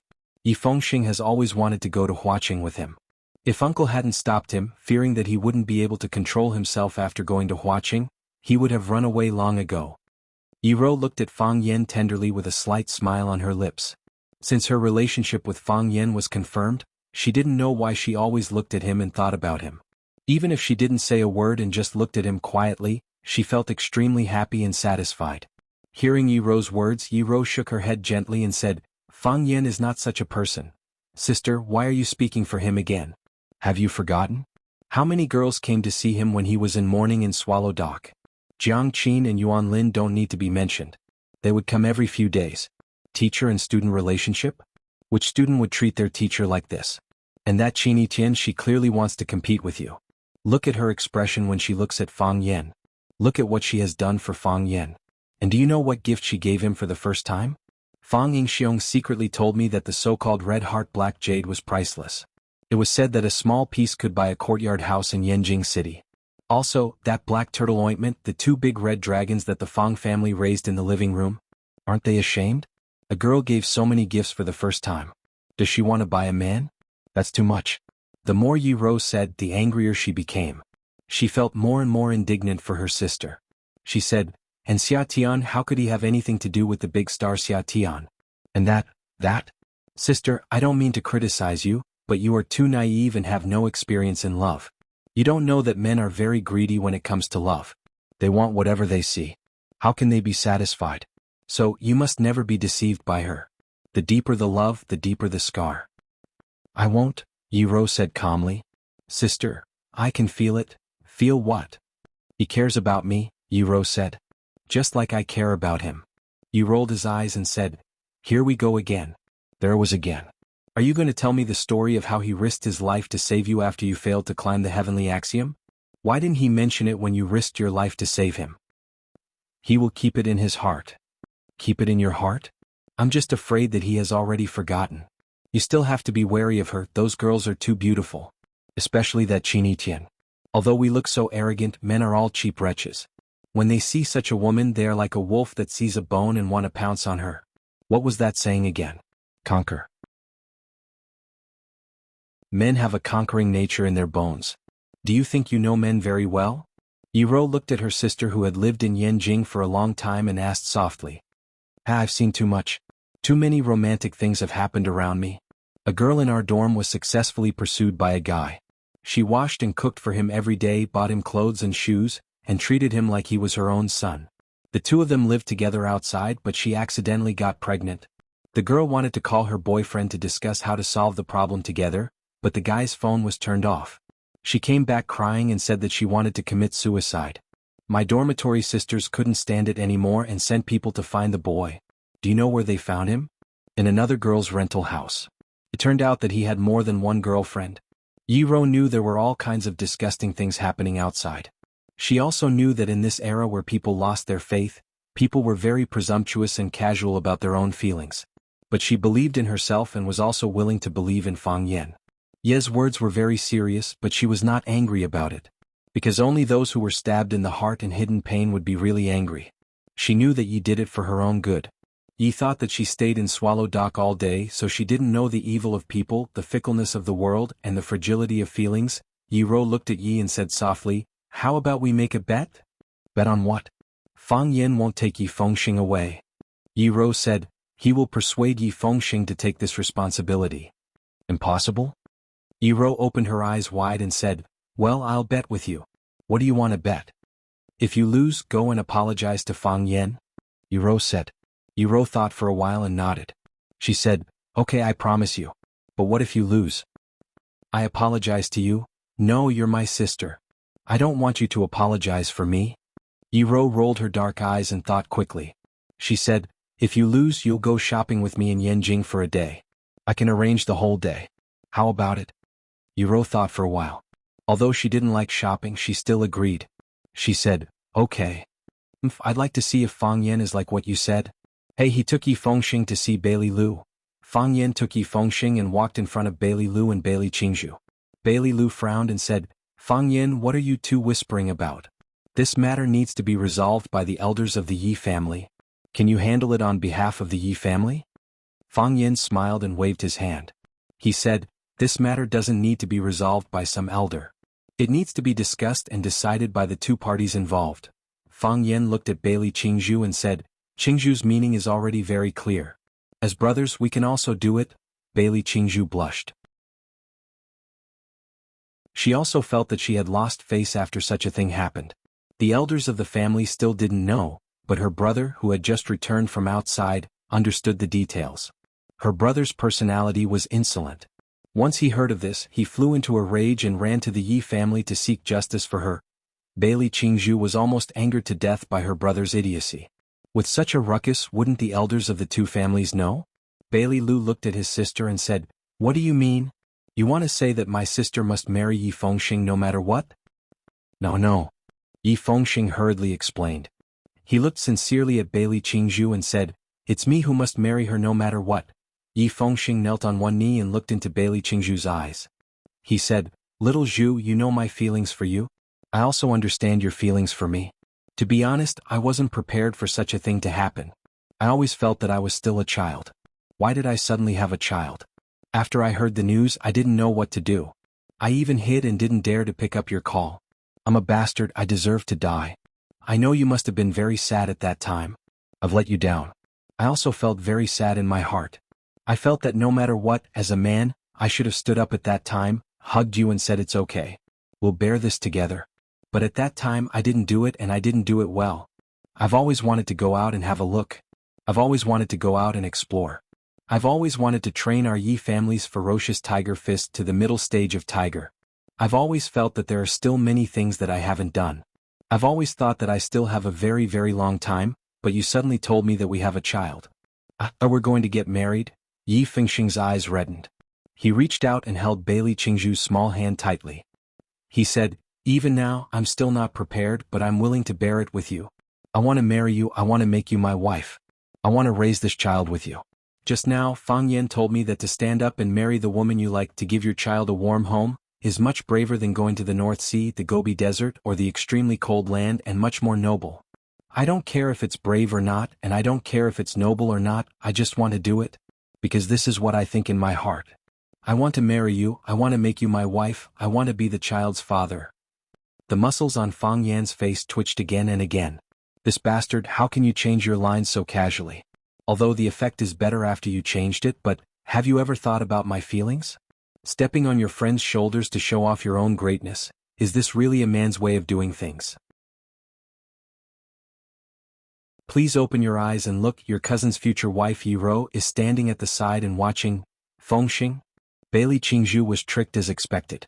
She threw herself into Yi Fengxing's strong embrace. Yi Fengxing fumbled in his clothes for a while, and finally took out a piece of Maitreya Buddha jade from his neck. He said, "Men wear guanyin, women wear Buddha. When I was young, my body was very weak, so my ancestor gave me this jade to keep me safe. This is the only valuable thing I have on me. I'll give it to you as my proposal gift." Yi Fengxing pushed Bailey Qingzhu away, looked at her eyes that were red from crying and asked, "Qingzhu, are you willing to marry me?" "I am willing." Bailey Qingzhu's tears flowed down in large droplets. As she wiped her tears, she nodded continuously.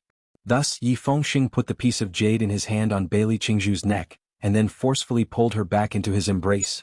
"Qingzhu, Fengxing." Just like in the movies, after the male and female leads called each other's names, they hugged each other even more tightly. The rims of Fang Yan's eyes were also red. He walked in front of Yi Ro, reached out and hugged her, saying, "I'm so touched, I'm about to cry."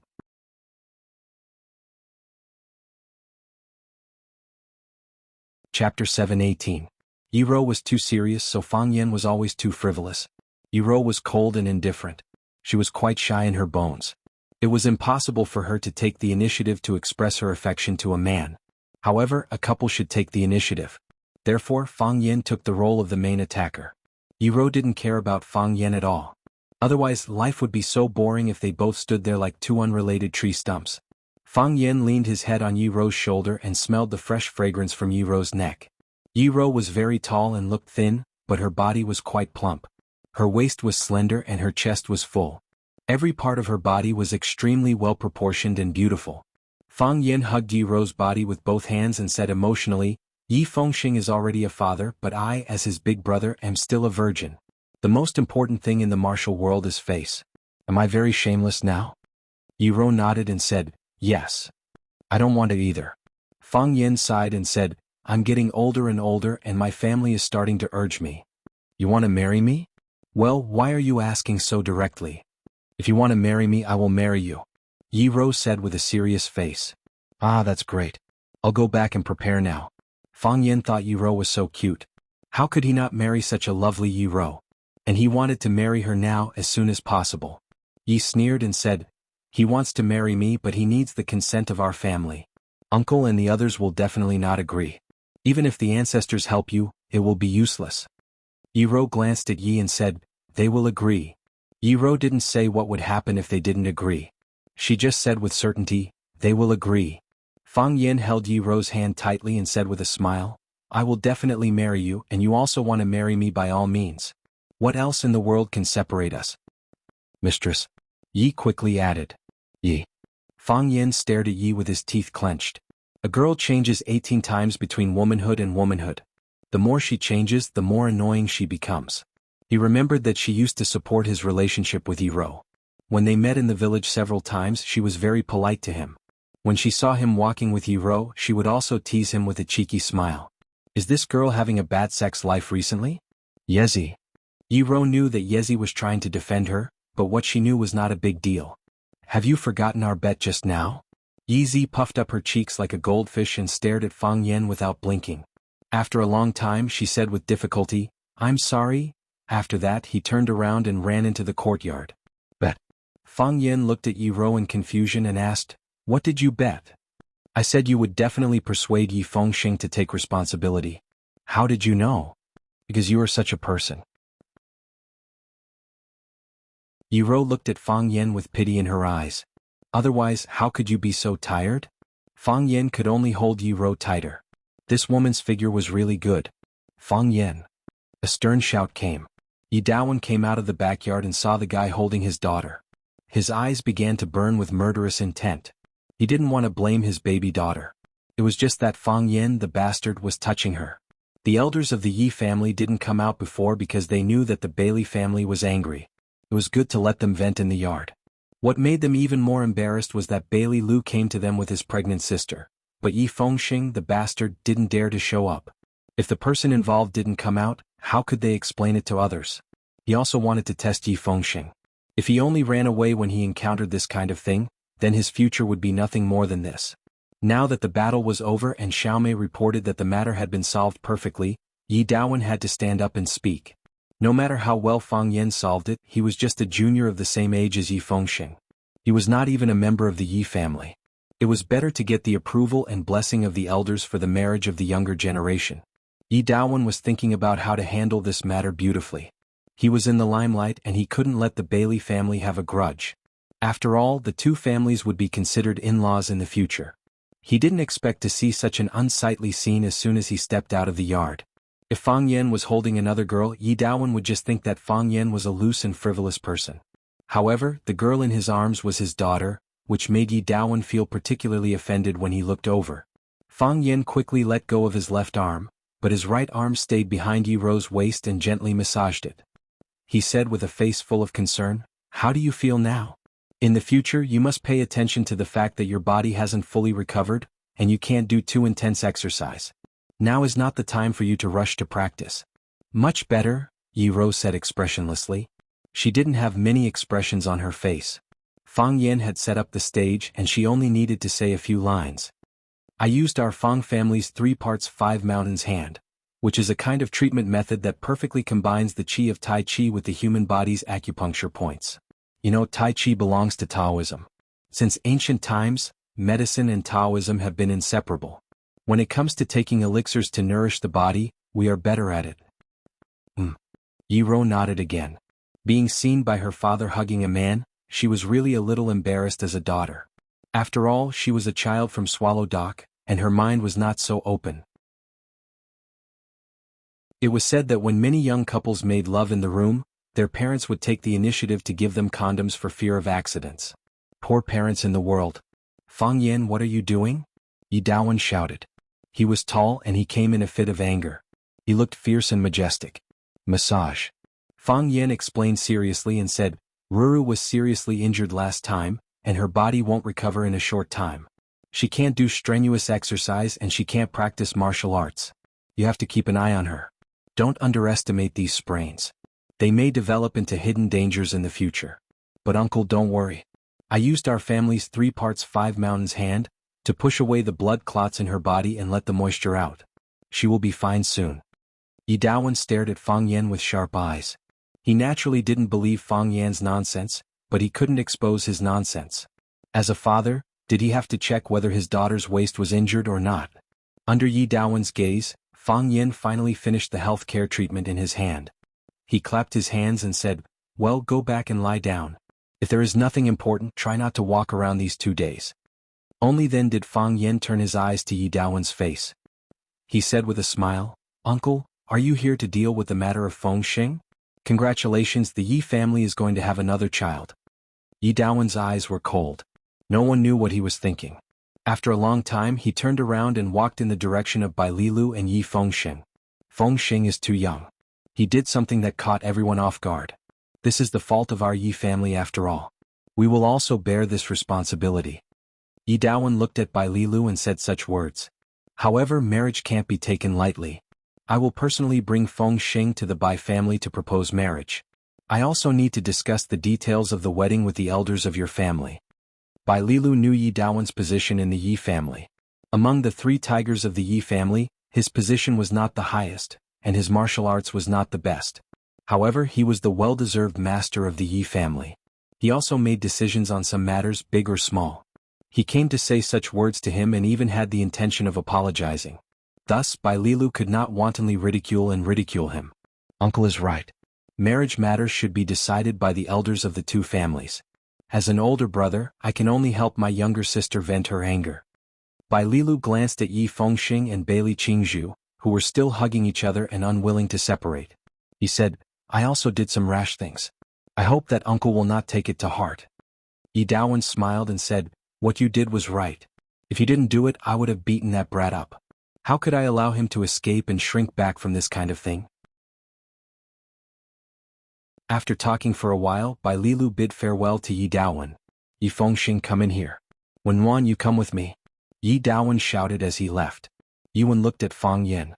Fang Yan smiled and patted her shoulder. He said, "Go, I also have something to do." Yi Wen nodded and followed behind her father to the backyard. Fang Yan sighed powerlessly and lifted his feet to walk out of the Yi family's house. "Fang Yan!" Bai Lilu shouted. Fang Yan turned around and looked at Bai Lilu, who had left the Yi family a step earlier but had now appeared behind him. He said, "What's the matter?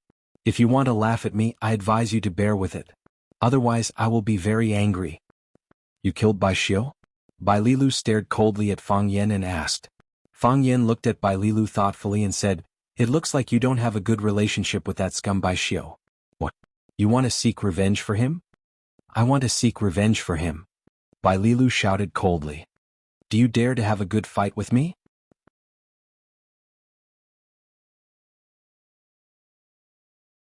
Chapter 719. Yi Daowen turned around and said to Yi Fengxing, "Yi Fengxing, go to the great ancestor with Qingzhu. The great ancestor wants to talk to you." "Okay." Yi Fengxing agreed, but his eyes looked at Yi Rou. He was not stupid. He knew that his uncle wanted to talk to Yi Rou, and it should be about her and Fang Yan.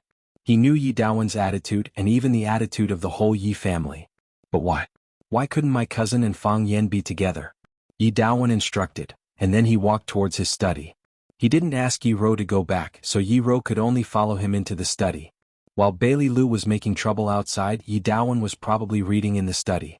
When he came back again, the tea in the cup was still steaming, and an ancient book was open on the table. Yi Rou glanced at the title of the book, Notes on Kung Fu of the Southern School. Yi Daowen walked to the windowsill and opened the window.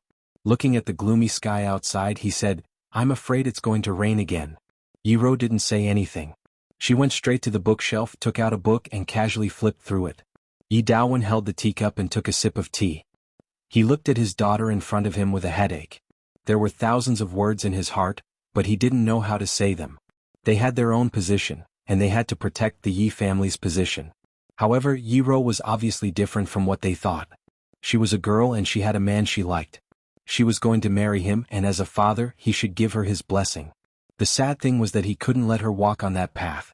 He had thought about this problem countless times in his heart. The 3 brothers had gathered together and discussed their opinions.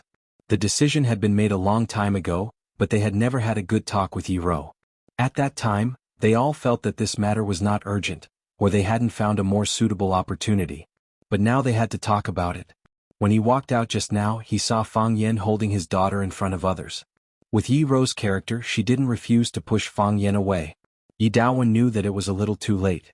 While Yi Daowen was still deliberating over his words, Yi Ro had already spoken first, saying, "You can find a reason to convince me." Yi Daowen stared blankly for a moment before drinking another mouthful of fragrant tea. Originally, this top-grade dragon tongue orchid was fragrant, but now he felt that there was a bitter taste in his mouth. He must be feeling bitter, right? With this in mind, Yi Daowen said, "It's impossible for you and Fang Yan." "Reason?" Yi Ro said. Her eyes were still on the book in her hand and her voice was very calm. There was no sign of agitation or anger. She seemed to be saying, "Give me a reason. As long as you give me a reason, I will be convinced." However, Yi Daowen knew that it was difficult to convince his daughter. His train of thought was interrupted by his daughter's sudden words. Yi Daowen could only reorganize his words and say, "Although you failed to climb the heavenly law this time, you're still young. You're the child with the best aptitude in our Yi family. As long as you don't give up, conquering the heavenly law is only a matter of time. Next year? Or the year after? At that time, our Yi family will have a heavenly law expert. Do you know how many years we've been waiting for this? We often say, it's difficult to enter the path of the divine fist. The Bailey family has practiced the fist for generations, but they've never been able to enter the path. We've waited for so many years and hoped for so many years, but there's not a single heavenly law expert. What about our Yi family? Our Yi family's hope is on you, and our Yi family's honor is also on you. The Yi family has a heavenly law expert, and the Yi family once had a heavenly law expert. Others might say that many years ago the Yi family also had a heavenly law expert. In the end, there was a heavenly law expert. The Yi family needs you, needs this honor, and needs this history. Which of these families who practice martial arts doesn't want to have a heavenly law expert? Just like those scholarly families in ancient times, which family doesn't want their own family to have a scholar? I also know that I'm being too selfish by saying this. As a parent who doesn't want their children to live well and be happy. However, in my position, I have to consider the interests and reputation of the entire family. It's not just me but also your grandfathers and uncles. Yi Ro finally raised her head. Her expression was still calm, but there was a hint of mockery in her tone. She looked at her father and said, "Is it because I'm too outstanding?" "I've said it before. You've always been the most outstanding," Yi Daowen said. On this point he was also very proud of his daughter. "Because I'm too outstanding, I can't get married and can't leave the Yi family?" "You can also get married. We've also discussed it. We can find a husband for you. You're outstanding in all aspects and there are countless young talents who want to enter our Yi family. Your second and third uncles are also looking for someone outside for you. Whether it's from the government department or the military department, you have to find someone who can match you in all aspects. It's okay if you don't match up. As a husband and wife, one has to be strong while the other is weak. If both of them are too strong, it's not good for family harmony. Look for?" Yi Ro squinted her eyes and smiled. She said, "Look for? Can one's own husband be looked for? The past is not the past. Even now in Swallow Dock, there are many couples who have never met before getting married, and they live very well afterward. But I already have someone I like," Yi Ro said aloud. "That's why I wanted to talk to you. I should have talked to you a long time ago. At that time, I thought that everyone also thought that young people's relationships were not very stable. Maybe they would break up after talking for a while? Now you think we won't break up? I do feel that way. Unfortunately, you couldn't convince me," Yi Ro said. She closed the book in her hand and prepared to leave. Yi Ro stopped and turned to look at her father. She knew that he was also in a difficult position. She also understood his difficulties but she still said firmly, "You didn't convince me. Fang Yan is not a good match," Yi Daowen said. "Because he's not outstanding enough?" "No, because he's too outstanding." Yi Daowen said, "He's too outstanding and too ambitious. We can't control him and we might even be controlled by him. We're still alive and your second uncle and third uncle are also here. We can suppress him. If we're not here and we're all old, do you think there's anyone in the next generation of the Yi family who can suppress him? Isn't that good? If we can't suppress him, then let him become one of us. Let him become one of our family. Isn't that good? Haven't we discussed this matter already? Your second uncle has talked to him in front of everyone. If he's willing to marry into the Yi family, and if the children you have are willing to have the surname Yi, we will not object to your marriage. We will even raise our hands in approval. But he refused. He's not willing. Ro, the Yi family's expectations of you are too high. Everyone is waiting for you to climb the heavenly Tao. If you succeed, you'll be our Yi family's heavenly Tao expert. If you marry into the Fang family, you'll become the Fang family's heavenly Tao expert. At that time, will there still be people who will say, "Oh, Yi Ro, that's the Yi family's heavenly Tao expert"? Will there be people who think that?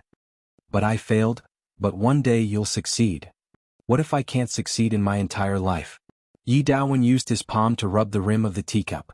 He sighed softly and said, "Ro, you're sulking like this. I know you have grievances in your heart. Saying these things to you makes me feel bad. But you're still the Yi family's bloodline. You have to think of yourself as a part of the Yi family. If I marry into the Fang family, then I'm no longer a member of the Yi family?" "Yes, of course. But you're even more of a member of the Fang family." Yi Daowen clenched the rim of his teacup tightly and said, "If, and I'm saying if, a conflict occurs between the Yi family and the Fang family, which side will you stand on?" "You see, you're also in a difficult position, right? I'll try my best to avoid this kind of thing from happening. It's too difficult. The Yi family has to charge forward and the Fang family is the same. Just look at what Fang Yan has done." Yi Daowen sighed and said, "If you weren't so outstanding, this matter would be very easy to handle." If Fang Yan wasn't so outstanding, this matter would be easy to handle. The key is that the two of you are too outstanding, you know? The teacher wants Fang Yan to be the teacher. He wants Fang Yan to take over his position and become the next teacher of Swallow Dock. Yi Ro thought for a moment and chuckled. She said, "So, you think he took your position? I know you also want to be a teacher, so you don't agree to our marriage?" "It's not that I want to be a teacher. It's that the Yi family needs this teacher." Yi Daowen put down his teacup and rubbed his forehead with some pain. He said, "You're my daughter. You're also very smart. There are some things I won't hide from you. Your second uncle is in politics and your third uncle is in the military. I've waited in Swallow Dock for so many years just for this position. I'm waiting for the teacher to retire or grow old. I'm waiting for this position. Could it be that you think I'm inferior to Fang Yan? Inferior to that young fellow? No one can deny that I'm the most suitable person for that position. I've also always been preparing for that position. I've been preparing for so long. I've been preparing for so many years. Perhaps I'm the same age as you." Yi Daowen's voice contained a sense of dignity and dominance. He said in a heavy voice, "But he wants to suppress me. That old fellow wants to suppress me. He wants to suppress our Yi family's Fang Yan.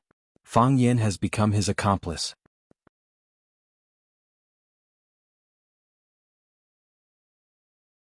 Chapter 720. The sky was gray and dark clouds were rolling. It was as if a huge cloth was about to cover the sky. The wind had stopped, but the rain arrows that could pierce through the darkness didn't fall in time. She felt like she was surrounded by a dome, and it was so oppressive that she couldn't breathe. Although the windows were open, the room still made her feel restless. She had the urge and desire to walk out of the room to the yard and into the rain. It would be best if there was a heavy rain. Yi Ro stood at the door and thought for a long time. She said, "If Fang Yan can become a teacher of Swallow Dock, I'll be happy." "Oh!" Yi Daowen shouted. Between him and Fang Yan, his daughter was supporting another man. It made him very uncomfortable as a father. Yi Ro wasn't overwhelmed by her father's aura. She still looked calm. She sighed softly. This choice made her feel very uncomfortable. "It's not that Fang Yan is more important than you. You're my father. You gave me everything I have. In my heart, no one is more important than you," Yi Ro said softly as if she was explaining something.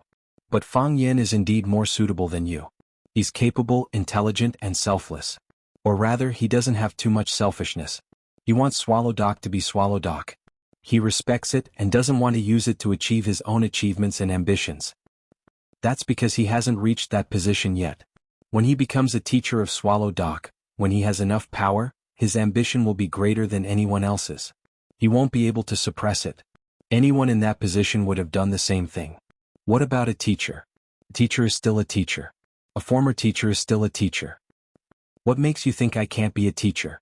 What makes you think I can't be a teacher like Long Chenxiang? Because you want too much. What about Fang Yan? His thoughts are more complicated and his methods are more ruthless. But he's a good person, Yi Rou said softly. Even if he wants something, he'll do it in a righteous way.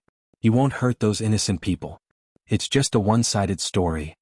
Also, Yi Wenrou turned around and looked at Yi Daowen's face that was dark from anger.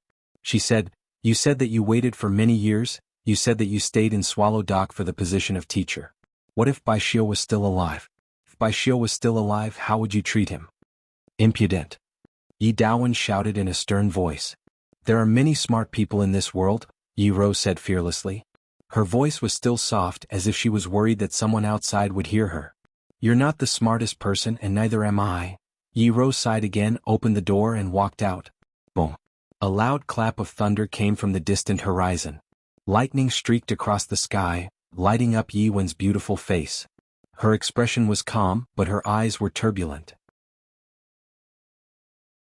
She walked to the courtyard and stood in the small courtyard, looking up at the dark sky. Voila! The torrential rain poured down on her face and body. Yi Rou stretched out her hand. The raindrops fell on her palm and splashed away. She enjoyed this moment of comfort and coolness very much. It was as if all the hair on her body had opened up. She knew that only the rain arrows could tear apart the endless darkness and boredom. Clang! Fang Yan's body was smashed heavily against the bluestone wall. His back was burning with pain and all the bones in his body were about to break. His body slid down the smooth wall. Before he could slide to the ground, Bai Lilu had already rushed over and punched Fang Yan's chest. Swish! The fist passed through the rainforest and countless raindrops were sent flying. The flying raindrops became indestructible bead arrows. The beads hit the wall and made a pa-pa sound. Then they exploded and turned into countless denser and finer raindrops. Many raindrops fell on Fang Yan's body, but this kind of injury was meaningless to him. If he was an ordinary person, his chest and stomach might be red and purple, but for Fang Yan, it was nothing more than scratching an itch through his boots. Fang Yan's body was tense, and his back was tightly pressed against the stone wall, as if he was going to squeeze the stone wall until it burst. When his body was ready, he shouted and his legs suddenly sprang up. He punched toward Bai Lilu's fist. Their fists collided and then collided again and again. Bai Lilu's godly fist was invincible. He had extremely high attainments in fists, and his strength was strong and fierce. Every punch had the power to split mountains and split stones. Although Fang Yan majored in Tai Chi, he did not use the softness of Tai Chi to overcome the hardness. Instead, he used force to meet force with force. Therefore, when their fists collided, the burst of strength was particularly shocking. Bang! Bang! Both of their bodies leaped into the air, and after a quick 7 punches and 12 kicks, their bodies began to fall. In the process of falling, the two of them were still entangled and did not separate. Bai Lilu punched toward Fang Yan's face, but Fang Yan turned his fist into a claw and grabbed Bai Lilu's wrist. Bai Lilu waved his fist to dodge and Fang Yan buckled again. Bai Lilu dodged again and Fang Yan buckled again. The two of them fought dozens of times in a row, and finally Fang Yan seized the opportunity. As long as his claws touched Bai Lilu's skin, Bai Lilu could not escape. Fang Yan's body directly hit Bai Lilu's chest, and then with a shoulder Bai Lilu's body flew out. Bang! Bai Lilu's body fell on the bluestone floor and then he slid all the way back. The rainwater gathered on the ground was cut by his body, and it flowed in front and on both sides. Crack! Bai Lilu punched out and a big hole was smashed on the bluestone floor by him. Half of his arm went into the hole.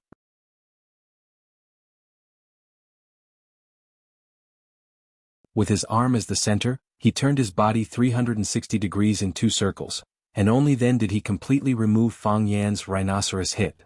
With a punch he stood up again. Voila! The rainwater poured down and Fang Yan and Bai Lilu's faces and bodies were all wet. Blood oozed out of Bai Lilu's face, and it was instantly washed away by the rainwater on his face. When it oozed out again it was washed away again. Therefore it looked like his face was clean and there were no wounds. Fang Yan grinned and said, "Do you still want to fight?" "I just warmed up, how can I not fight?" "Your face is broken." Fang Yan pointed to the wound on his face and said, "Cut the crap." Pop. Bai Lilu's shoes stepped on the floor, and the rainwater on the ground was pushed away by his powerful inner force. Then his body rushed straight in the direction of Fang Yan. While sprinting, his right hand clenched into a fist. His fist faintly glowed with blue light, and the wet back of his hand instantly became dry. The rain was still light, but the pervasive raindrops splashed everywhere when they fell around his fist. Even more raindrops didn't have a chance to fly out, and as soon as they came into contact with the blue light, they immediately melted into transparent gas. He was like a fierce horse and his fist energy was everywhere. Bai Lilu snorted and punched at Fang Yan's chest. This was a straight punch and it was also a fair and square punch. He came straight at Fang Yan, and his punch was aimed at the important part of Fang Yan's body, which was also the part that must be saved. Star-shattering fist was the most powerful punch in the Bailey family's divine fist, and it was also the most difficult punch to practice. Fang Yan had heard from Bailey Lu that when the star-shattering fist was used, the entire arm would turn green. This was because all the energy in the body was gathered in that arm. A person's body might not be able to withstand the boundless energy and explode. However, the people of the Bailey family practiced skin and bones since they were young, and their bodies were extremely strong. Only their tyrannical and strong bodies could withstand such a method of exertion of strength qi. Bai Lilu had actually learned the star-shattering fist? Soon Fang Yan shook his head. Bai Lilu's fist only glowed with blue light, but not the whole fist had turned blue. Moreover, the star-shattering fist not only made the fist turn blue, but also the whole arm and even the face would turn blue. Bai Lilu should have only touched the surface of the star-shattering fist, and it would take a long time for him to really master it. However, at his age he was already considered a genius. Perhaps the curse of the divine fist being difficult to enter the path would be broken by him. Fang Yan did not dodge. He bent his body slightly, stretched out his hands and waved them in the rain. His left foot was the center, and his right foot was drawing a circle in the rain. His hands waved faster and faster, and the rain from the sky was slapped away by his sleeves and palms. By the time his body turned into an illusory shadow, not a single drop of rain could fall on his body. His body became a transparent state of vacuum. Not a feather could fall, not a leaf could be added. Those who could practice to this level could already be called Grandmaster of Tai Chi. When Fang Yan waved Tai Chi, even the heavy rain could not fall on him. He was simply a monster that everyone feared. Bai Lilu sprinted in the rain, and his fist was getting closer and closer to Fang Yan's chest. In the process of running, the color of Bai Lilu's fist became darker, and the green light gradually converged, slowly shrinking into his flesh. Star-shattering fist, this was the real star-shattering fist. I've been tricked. Fang Yan was shocked. Bai Lilu, this bastard, actually hid his strength at this critical moment. He wanted to give Fang Yan a fatal blow at this moment. Bai Lilu punched Fang Yan's chest, and Fang Yan's body flew out. You're tuning in to the Han Li's Wuxia Adventures YouTube channel. We're so grateful for your support, and don't forget to subscribe to join us on this incredible journey through captivating stories. Your generosity through donations truly makes a world of difference, as it's the primary source of revenue that allows me to expand and enhance this channel for you. Thank you from the bottom of my heart for being a part of this adventure.